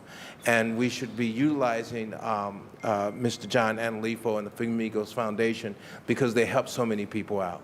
So I just wanted to say that, and I just want to thank you, John, for the work that you do for our city and the struggles that you've had to go through year in, year out. Only God knows all your struggles you've had to work with, but here the citizens of the southeast section of the city of Cleveland, at least I can speak for myself, really appreciate the work that you do and that you continue to do for our citizens, and we're thankful and we're better off because there is a John Analifo and a Famigos Foundation. Thank you. Thank you, sir. Mr. Chairman, I would be remiss if I didn't say this because I think that this woman brings a life experience, and she is a resident in one of the poor neighborhoods in the city of Cleveland. And one of the reasons why we're sitting here at this table today is because she happens to be, which is rare in this city, and especially in corporate America, to have a black person, but then on top of that, to have a black female who happens to be the senior vice president of KeyBank, sitting here with us, seeing the product being utilized in another city, and saying, hey, this is a great idea for us to have an opportunity in this city to use a program that can really fundamentally help the city of Cleveland grow. So we're appreciative. I know I'm appreciative. I know I speak on behalf of my citizens, and I speak on behalf of my people. We're very appreciative and thankful to have you in your position to be plugging for the neighborhood, but yet at the same time, it's a win-win situation. It's a win for the neighborhood. It's a win for the city of Cleveland. It's a win for the administration, and it is a win for Key Bank to have and to be engaged in a product where it will help with economic development and growth in the city of Cleveland. So we really appreciate your advocacy. We look forward to continuing to work with you. The need is great. I hope that other financial institutions can step into play to be able to be a part of this deal that we have in front of us and put skin in the game and really look at the issue of people. We shouldn't be looking at color. It shouldn't be an issue where there just happen to be the blacks and the blacks don't get anything. And I hate to sit here at this day and time and say that, but it is the unfortunate situation that we find ourselves in today, which is horrible to even be thinking about. And we see it on the national stages with the President of the United States of America, black jobs and all of that kind of stuff. But it's a shame that when we look at the African American community today in this city, after all of what we've been through in this city and this nation, to be looking at and talking about one neighborhood that happens to be black and the other one that happens to be majority white, having to live in the conditions that we live in, we find ourselves. And then I have people say to me, Mr. Chairman, oh, why are you worried about your neighborhood? Your neighborhood is good. The Lee Harvard community is a good neighborhood. It's really nice. You shouldn't be sitting here talking about it like that. Well, I remember when it was much better than what it is today. I've seen, Mr. Chairman, the fall of my community. And I've seen, just like you stated earlier, Mr. Chairman, to Ms. Smith, I even had to put stop on these people coming and giving me text messages and calling me on the phone, talking about buying my property. And so I'm concerned with this, and I appreciate, and my council colleague Jenny Spencer tried to touch on it a little bit, about single housing. So I would suggest, Mr. Chairman, that the administration look at ways and means to create a program that really will function on how do we create more single housing, family-oriented housing into the city of Cleveland, because that's significant and important. And I know the candy right now, or we say cherry picking, is to build apartment units and rental units, and that's market space right now. So I understand that in terms of investors and financial institutions making money and having leverage in those areas, but we have to look at how we do balance in the city of Cleveland. And then I'll remind my colleagues sitting here at the table, and I hate to say I have to tell you so, but a number of those ARPA funds should have went through products like this and programs like this that leverage those funds. If we were able to leverage that initial $511 million, just scrap out 100 and say put $400 million in there and leverage that, we will be moving our city forward by leaps and bounds and have something to show for it.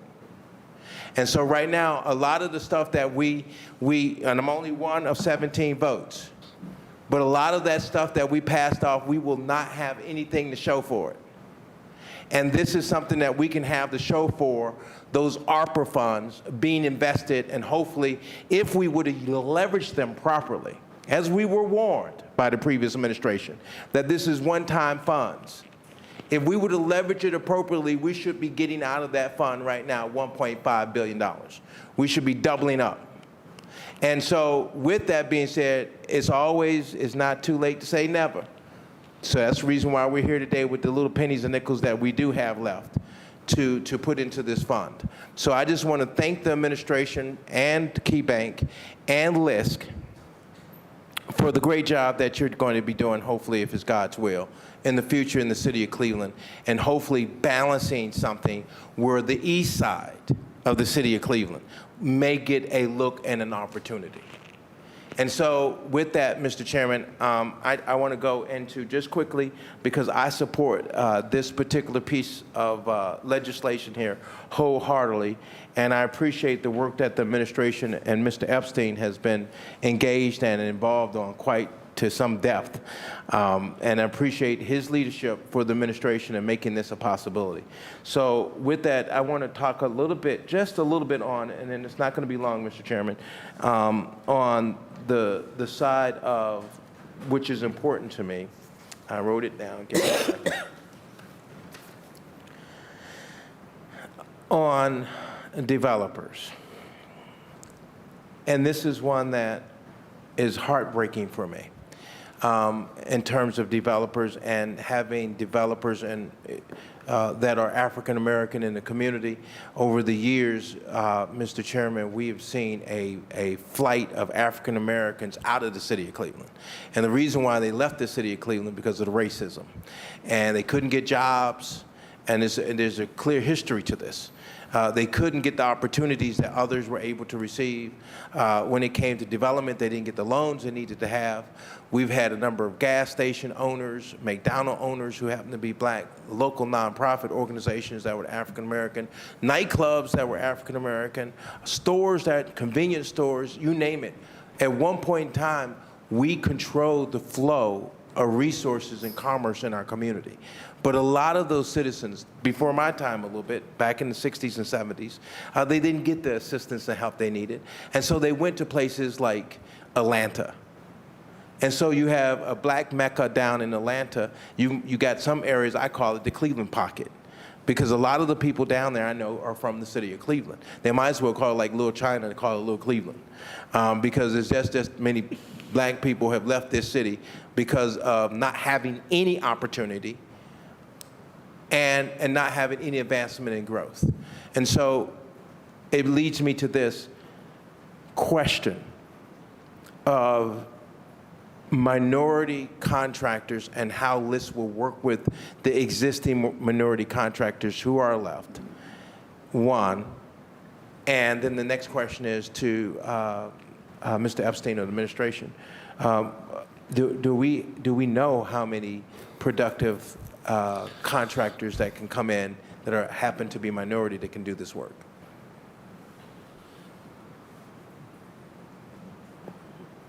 Through the chair, thank you, Councilman, for your comments. I sincerely appreciate it, and I too, lifelong Clevelander, understand a different time when things were different, and certainly saw the loss of development expertise, certainly after the housing crisis when it came to minority developers.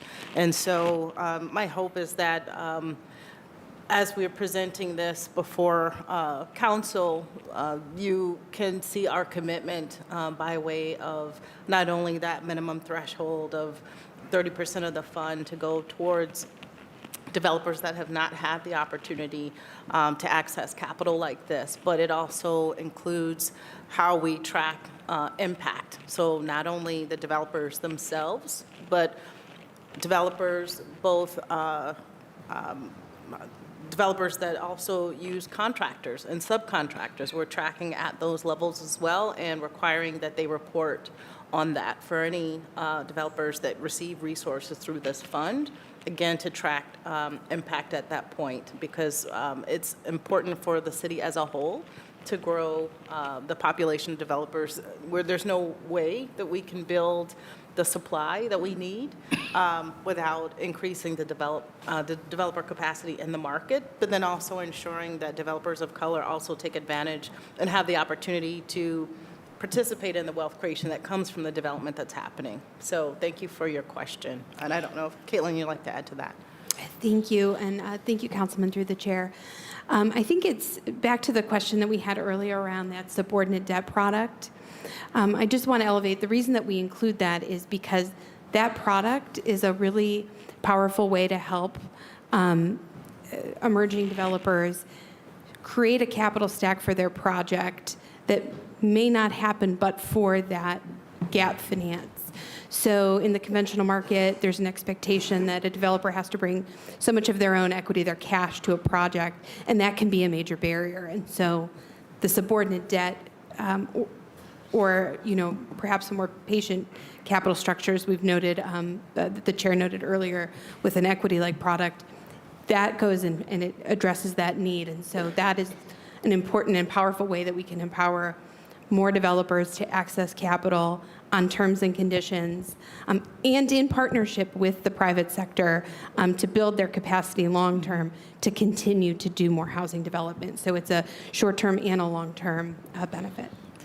Thank you. I'm sorry. I was going to add here, through the chair to the councilman, I think it's been mentioned at the table once or twice, but as a part of the market study, we actually started many of our conversations with emerging developers, in particular developers who have participated in the first cohort that CDA that's focused on Black and minority-owned developers. And so when we think about this fund and the use case of this fund, those developers had to say in the products and the need, and they're going into their second cohort. And I would think as those individuals, they are prime and pump for this type of the fund, right? They're going through the training to learn how to put together a capital stack. What do you need to bring to the table as far as your for underwriting? And so we're not only focused on providing the capital, but what is the programmatic support for those emerging developers as they are learning to be developers? And so I just want to be able to recognize and bring those two things together.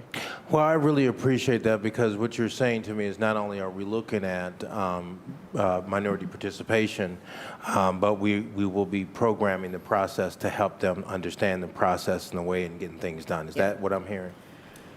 Through the chair to the councilman, yes. I think that's excellent. And I guess, Mr. Chairman, one of the things I would like to add, I want to thank the president for stepping up, saying Ward 1, John F. Kennedy site, and the Graysmile site. So what I will say, though, is that we have more sites than just that. And so I don't want us to get locked into it. And let me just say this for the record. I really appreciate this administration focusing on the southeast side of the city of Cleveland, making a priority to do investment in a neighborhood that has not received investment in this way in 30-some years. We have not built housing in 30 years, technically 29. It'll be 30 by the turn of this year, that we have not built a house or a project in our neighborhood like we've seen all over in some parts of the city of Cleveland. So it's our hope that if we can start building houses in the Ward 1 area, the profound impact of that is not only going to be so significant in the community, but it's going to spill over into Wards 2. It's going to spill over into Wards 3.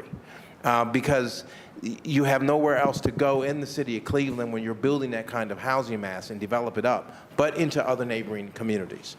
And so I just wanted to plug that, so that, anyone who's here at the table, I would love to go with you out. Ms. Chanel from KeyBank and any other financial institutions that are listening, I want you to go out with me and take a look at my neighborhood. We have a number of sites that could be potentially developed, but they've just been sitting there for years, and we would love to see the development flow in our community. We want housing back. We're looking for retail. We do have a stable marketplace, but the time now is to, because we're at a crossroads, the time right now is to really jump into this market and really make it go. And so with that being said, thank you, Mr. Chairman, for your leadership. And I really appreciate this group that's here. I appreciate the administration. And I'm looking forward to rolling up my sleeves and working with you and doing everything I can to make sure that these become realities for the constituents that I represent and more important, for the city I love. I think that the city of Cleveland has a great opportunity here. And then lastly, Mr. Chairman, we're open. I know this I can only speak for myself. I'm open to see more products like this at the table. So I know that LISC, I read somewhere, you could correct me if I'm wrong, is the #1 financing operation in America, or #2. Is that correct?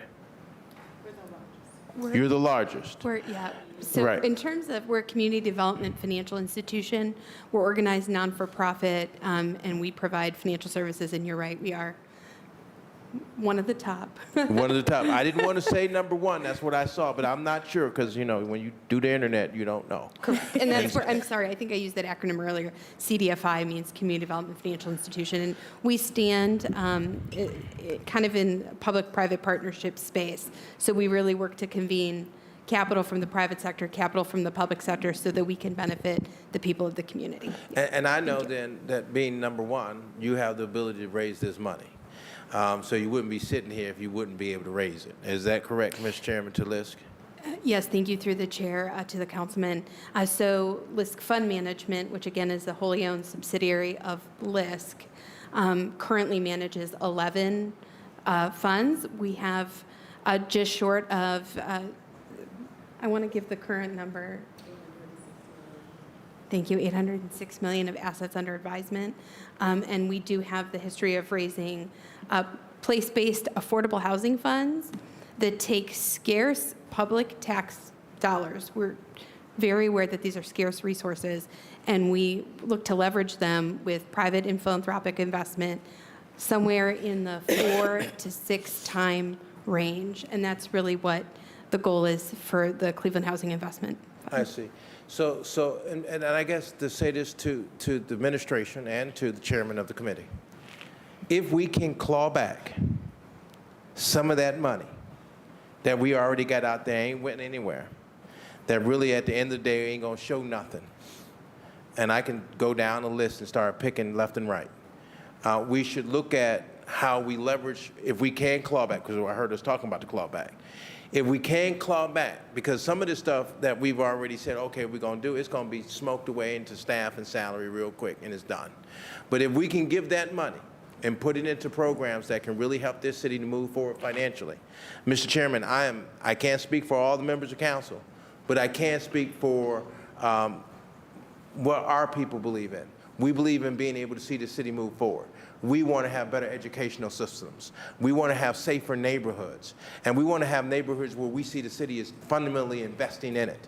And I think that, Mr. Chairman, those funds, those ARPA funds, should be going to those kinds of areas that move this city forward, so that years from now, when we're no longer sitting here as council members, we can say that those funds that we were responsible for, at least we clawed back some of that and was able to create programs with a national institution to really get the city of Cleveland moving forward. So I would suggest, Mr. Chairman, that we work on more programs like this and maybe even focus in on programs that can talk about individualized housing development and how we can get more housing into our neighborhoods and our communities, as well as, Mr. Chairman, commercial development. Because it's one thing to build a house, but it's another to have amenities where you're not going outside of your neighborhood. I can't buy, Mr. Chairman, a belt in my neighborhood. I can't buy a dress shirt in my community. I can't even buy, Mr. Chairman, a tie in my neighborhood or a suit. So it would be nice, Mr. Chairman, that, you know, I went over in Tremont last night. I had to drop off someone, trying to be nice to him, and hopefully he'll be nice and don't be so mad and upset. And he's older. He's a good guy. You know what I'm talking about. And so at the end of the day, one of the things I saw was all of the nice little fancy shops. We would love to have those kind of commercial amenities in our community, Mr. Chairman, to the administration. And so with that, and ending with this, thank you all for the hard work that you do. And count me in as being a partner and rolling up my sleeves and using what God has given me, the bully pulpit, to fight on behalf of making sure that all citizens of the city of Cleveland get taken care of properly. Thank you, Mr. Chairman. All right, thank you, Councilman Joe Jones. Councilman Chris Harsh. Thank you, Mr. Chair. Okay. So I do have just a couple questions, and I would like to get to them. But since we're all waxing poetic and philosophical about life and the universe, when Cleveland had 1 million people in 1950, the city had been built out on the back of an industrial base and union wages, and almost entirely single-family residential. Cleveland has very few apartment buildings compared to most major cities in this country. You don't have to travel to very many cities to find that out. East Coast is full of tenements and apartment buildings, but Cleveland was built by union labor in the 50s and 60s in single-family houses. And as our population went down, the houses stayed, and supply and demand kicked in and prices dropped, and every single one of us grew up and lived in a Cleveland that was exceptionally cheap to live in because there was more available housing than demand, period. We had beds for 1 million people and only 375,000 that wanted those beds. Those beds got cheap. And that lasted until 2008. Until 2008, after the great housing recession, when we started to actually tear down those houses. Because those houses, I take that back, it actually started in the 70s and 80s when landlords would set their houses on fire because the insurance payout was better than the profitability of the house in the market. And we had a rash of fires throughout this city. But the excess supply remained, and Cleveland was obscenely affordable. And we're probably never going back. Unless we can somehow figure out how to overproduce housing to the point where we have hundreds of thousands of more units than we need, we're probably not going to get back to the $300 one-bedroom apartment, which is what I moved into when I came to Cleveland in the 90s. It was not a unicorn at the time. It's a unicorn now. But I was thinking about that $1,500 a month unit. If you make $15 an hour, you should be spending about $750 a month. And if there's two of you, then $1,500 isn't crazy. The $1,500 a month room, that's a problem with supply. There's not enough supply in that area, and they're able to get that much money for a room. We have a supply problem. We need to increase supply. So getting back to where we started this with Chief Epstein, in 2008, we started demolishing across this city, and now we have a shortage of housing, and we have it across all income brackets. We have a shortage of luxury, I suppose, and we have a shortage of affordability. But we cannot build straight up affordable housing. At least what we're able to build almost gets us there, but it still doesn't even quite get us to what we want.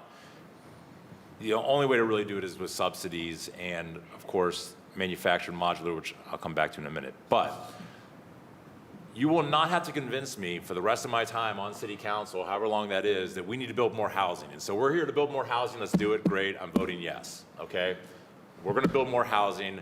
We're going to increase supply. That's going to relieve some pressure on some markets, going to make some housing more affordable. That's a good thing. And so whether or not the unit goes for $850 or $1,500 is kind of here or there, depending on what part of town. That might be a good deal, it might be a bad deal, depends on where we put it. We're going to focus this on middle neighborhoods and on opportunity areas. And I saw your pipelines. It looks like your yellow dots are in the right spots. It looks good. It's distributed well.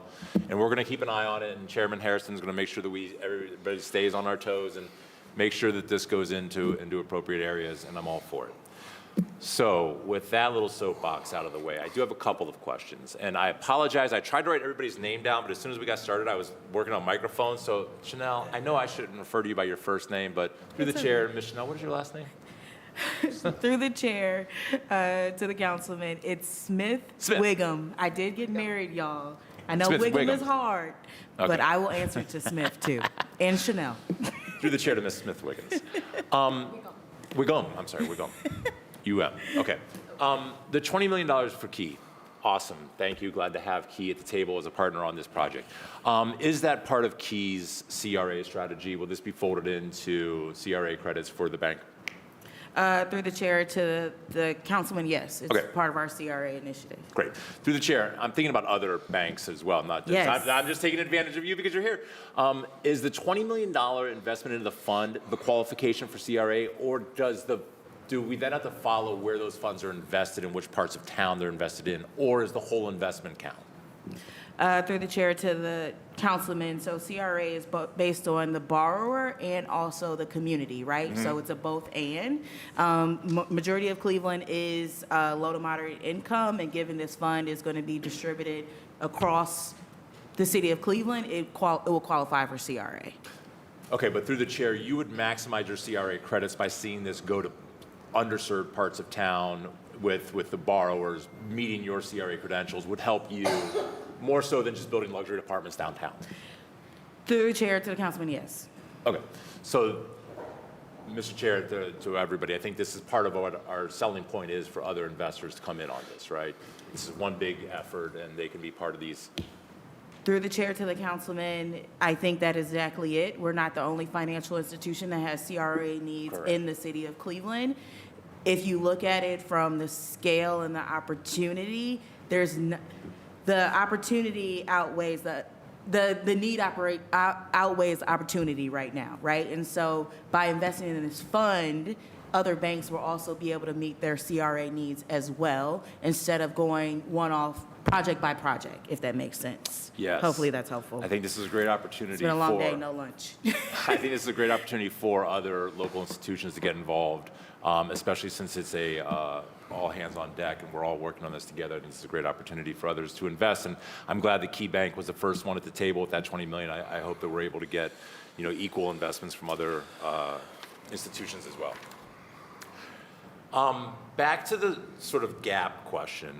So I'll paint the picture this way, and you can tell me if I'm painting the wrong picture or where you all come in with this picture. So in a normal situation, say an investor has a $10 million project and they go to the bank to get the $10 million investment. The bank says, well, that's great, but you've only got a $5 million product because it might take $10 million to do it, but it's really only worth $5 million because you're doing it in Cleveland and you're not going to get the returns on the investment. And that's the gap, right? That's the part that we're trying to figure out, and that's why we don't have just regular market development all over the city, because the return on the investment isn't high enough to warrant the investment from the banks.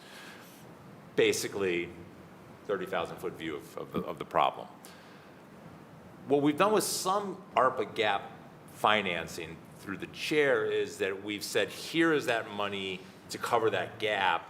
The rest of your investment is now, we've taken care of the risk. You can now get the investment on the regular part. Where, if it's not forgivable and if it's still using interest rates, and we've had ridiculously low interest rates for the better part of a decade now, low interest rates themselves didn't drive affordable development.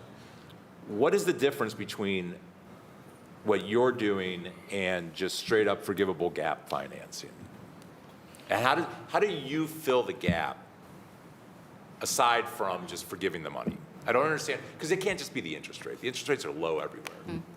Tiffany, Caitlin, Candace, or all? I want to let Tony, through the chair, respond. So, through the chair to the councilman, so Lisk can answer, there's a certain part of the deal structuring piece that I think is an important part to answer your question, but the leveraging is the key to this answer from at least the administration standpoint. And a really good example of this is, so for the $50 million we put out in ARPA, home ARP, and bond funds last year, that direct investment in soft forgivable loans will get us 1,300 units of housing. This $18 million investment being leveraged by Lisk's partnerships into the financial community will get us 2,500 units of housing plus an additional 100 units of single-family homebuyer opportunities. And I appreciate that, but I still don't understand how we're closing the gap. I still don't understand how we're using this to close the gap. I understand that we're leveraging more because it's spread out and it's smaller amounts to more projects, but I still don't understand how we close the gap. So I appreciate that, but. Through the chair, what you spoke about between the $10 million, I believe this project's worth $10 million, but we got it appraised and it's only $5 million.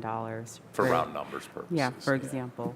What you're talking about is a valuation gap, right, between how much I have to put in to get this done versus what it actually appraises for. When we think about a gap, let's say it's the same type of scenario. What we're talking about is the difference between what a typical lending institution would lend against, which is maybe, let's say, 80% loan to value, 80% of the total value. So 8 million instead of 10 million. I mean, instead of 5. So it's a $10 million project. It's only worth 8 million. That would maybe qualify. No, I'm sorry, and then just to clarify, if that gap was happening between the project, quite candidly, it would be difficult for us to look at that project as well. What you're saying is that we're already going into this project at a loss because we're going to have to invest more than it's actually worth, and there will be a loss. Right. So the qualification for our projects, and we have this listed out in our terms, is that we are willing to lend up to a certain percent of the valuation of the project. So that upside down project that you just mentioned probably wouldn't qualify because there's probably other conditions that are going on with that project that would mean that we would be going in at a loss already with this project. It wouldn't be able to be refinanced. It probably wouldn't be able to be sold because of if there's crime in the area or if there's certain things that are depleting that value or keeping that value depressed.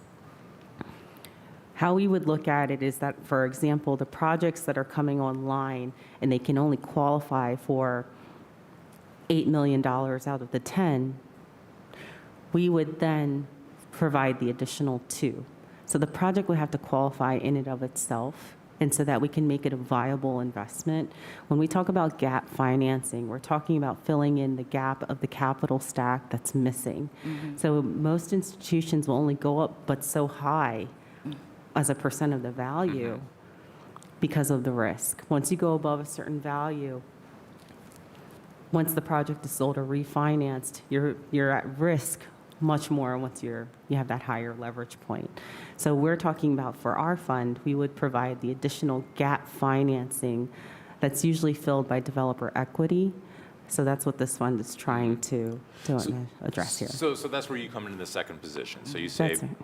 lending institution A that's giving you the majority, but only 80%, you put them in first position. We'll come in second position and do the other 20% so that the capital stack is whole. In this example, through the chair, yes, thank And you. you take the risk. So Yes. you finance the risk. Or okay. I think Caitlin will answer. I was going to say, Yeah. if I may add, to the councilman through the chair, the other important element is that we're providing lower cost of capital, but we're also providing terms that are flexible compared to conventional terms. And so the ability to take, on a conventional basis, let's say the developer would only be able to get 3 to 5 years on a term, we can make that term longer than that, call it, 7 to 10 years, so Okay. that we're able to improve the cash flow so that they can lower the cost of rents, which is important, but then also it speaks to your question around developer return. It improves the return because you do have that longer, more flexible repayment period. So it's an and both. Yeah. So I don't know if that helps. Thank you. I think we're getting there. Go ahead. So through the chair to the councilman, just a simplified way to look at it is because LISC is offering cheaper debt, a developer can therefore borrow more, which reduces the gap in the project. Okay.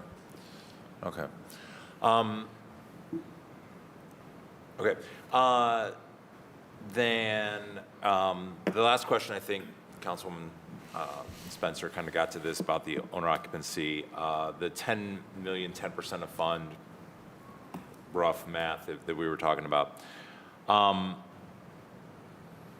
That is penciled, just sort of thinking out loud. It's not like a floor or a ceiling. There's nothing in this I'm reading that would prohibit us from going above 10% if single family becomes a great option available and we're able to so I mean, it's everybody knows, right? We're working on trying to bring manufactured modular building to Cleveland, putting a plant here in town that would then produce rather affordable single-family units that could go into our neighborhoods at rates of around $150,000 is sort of the mortgage that we're looking at.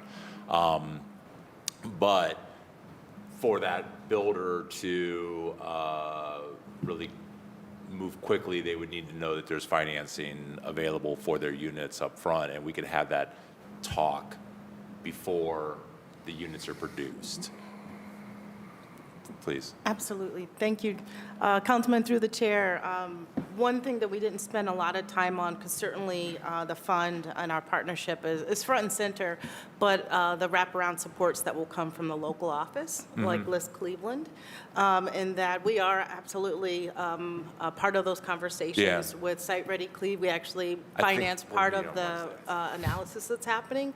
So very much so making sure that when those opportunities come online, that because we're also on the other side of it with the Right. fund, that those conversations are happening. Right. And so in addition to that, in addition to other affordable housing, homeownership strategies that the local office is initiating, to include home repair, heirs property, there are a myriad of other programs that I think will be a nice complement to this fund that can speak to this point about making sure that we're keeping this investment opportunity front and center. Okay. That's all I have, Chairman. Thank you. All right, thank you, Councilman Harsh. Anything? Good? All right, thank you. Just a few points before we move towards wrapping up for today.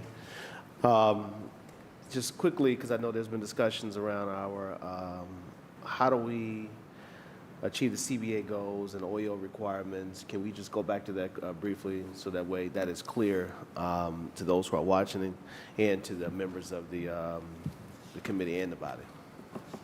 Because those OEO goals, those the CBA is very, very, very important to us, you know, and I want to make sure that it's clear before we continue our discussion. Yeah, to the chair, we've had extensive conversations with the LIST team as well as our Office of Equal Opportunity, who's been negotiating community benefits agreements.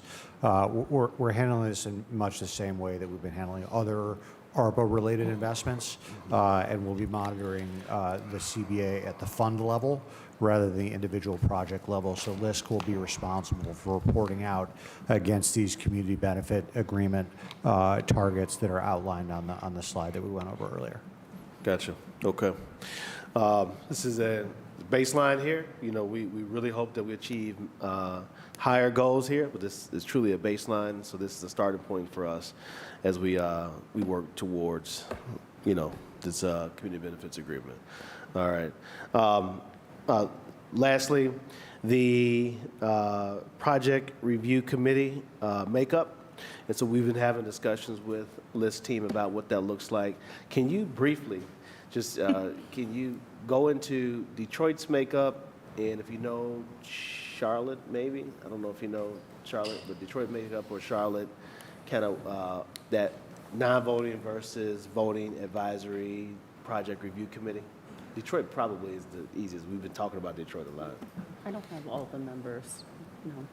The number, which are voting, which are non-voting? So unfortunately, I can't speak to that right now. Between our local office manages that relationship almost exclusively, so I don't have the percent. Mr. Chairman. Hi, hello, okay, I'm so sorry, I'll repeat to the chair. Our Detroit Housing for the Future Fund has a project review committee that reviews the deals in a similar way. Once the deals are gone through the initial review process, application, and intake, then there's a project review committee.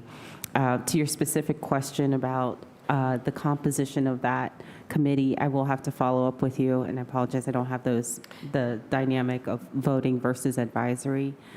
I believe what we're contemplating here is having a committee that will be comprised of those both voting as well as advisory committee members who have different ability to weigh in on the deals at the earlier stage, which works well for us. I'll defer over. And does that project review committee consist of the voting and non-voting, or are we going to have a project review and as the voting side, and then advisory as the non-voting side? That's what I wanted to be clear on. I recall. Thank you. To the chair. So to clarify, the project review committee will have members that serve in an advisory, non-voting capacity, as well as voting members. All together. So that we have the opportunity to ensure that deals are both impactful and aligned to neighborhood priorities. And we can ensure that we're really evaluating the pipeline of deployment collectively. So it would be a single body, voting, non-voting members. And if I may also add, Chairman, it also includes representation from the LISC office as well as LISC Fund Management. So it would be our two bodies in addition to representation from City Council or the administration, however that composition is decided, that we will defer that composition to the city to make that decision. But Gotcha. we are also on that committee. Gotcha. I know that council staff, because all of this has been held together by staff of both city council and administration. So I thank both sides of City Hall for, keeping us all together on this issue here. And just some language that, has been put together, council staff worked on, in communication with the LISC folks as well. I know this administration has had input on as well. So I wasn't clear about the advisory and the project review, because I know we've been changing, we've been moving names around, so I don't know whether it was both or and or whatever. But so I'm clear on that, and so we don't have to select who that's going to be from council or the administration. But I want to make sure before we get out of here, we do two things. That one, the file attachment that was initially sent over to 637A file number does not reflect the updated information, the CBA, the number of units, the AMI, and so we need to make sure that we get that back from the administration. If you can go through and make sure that this is updated appropriately to reflect. And so we went through, highlighted, made notes, kind of all of the places where we need to correct that, so that way we can have the correct file attachment before Finance Committee next Monday. All right? No problem. That's clear. All right. And I'm going to include language today for the project review committee as just a framework. Does not determine who from wherever sides, because that is up for LISC fund management, LISC, administration, and council to figure out who is going to serve on the project review committee. All right. And we can further, if we need to clean this up at finance, we can clean up at finance, but I want to make sure that we don't get out of here without at least establishing at least the numbers today. And so, talking with Liz, thinking through this with council, staff on both sides having a discussion, having not a bloated committee, so that way projects Can't get nothing done. where you can't get anything done, where you want to be able to move projects through the process, but also have input on the projects and kind of what's happening across the city. We were looking somewhere between a 5-person committee versus a 7-person committee. I think having a 7-person committee, I think, will work. You got 5 voting members, you got 2 non-voting members serve as advisory. That will get you in case you got 1 or 2 members can't come or make a meeting where a vote is needed to move a project forward. So those are my thoughts there as relates to the project review committee, and that'll keep the small enough but not too large where you have input from all sides. Any thoughts from the committee? Any thoughts or concerns? I think what you had to say, Mr. Chairman, is very wise. Thank you. Thank you, Councilman. So I know that LISC must have a representative from the LISC fund management side and the local LISC office. And so there will be 2 members there. I think there will be 2 members from City Council, 1 member from the administration as relates to the voting side, and then there will be 1 appointment from the administration on the non-voting side, and we can make that second appointment a jointly appointed between the council and administration, so that way you can have a good balance there as relates to the project review committee. So those are my thoughts there. There's any further discussion on that? And again, we can further define that by Monday. This just at least gives us the framework to move forward. All right. To the chair, thank you for your thoughtfulness around the composition. We're very much open to collaborating with you all. All right, sounds good. Thank you. So I'm going to look to my left and ask Councilman Harsh if he'll make the amendment of what I just said.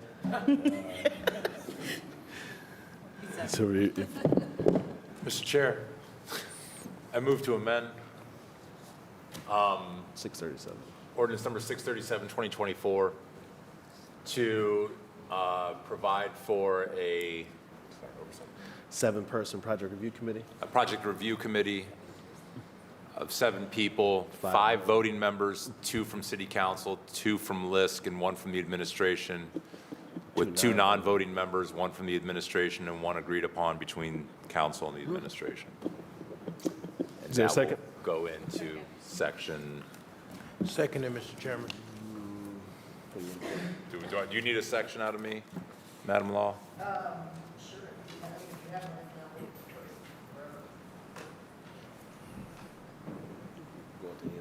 Section, well, I guess this would be a new section 4, and then section 4 would be renamed section 5. Got it. Yes, yes, we will. Yep. And we'll provide it in writing to you as well. You will? Yes. So the motion is second. Is there any discussion? All right, seeing no discussion, all in favor? Aye. All opposed? All right, the motion has been made and seconded and passed. Is there any additional discussions and comments on ordinance number 637-2024?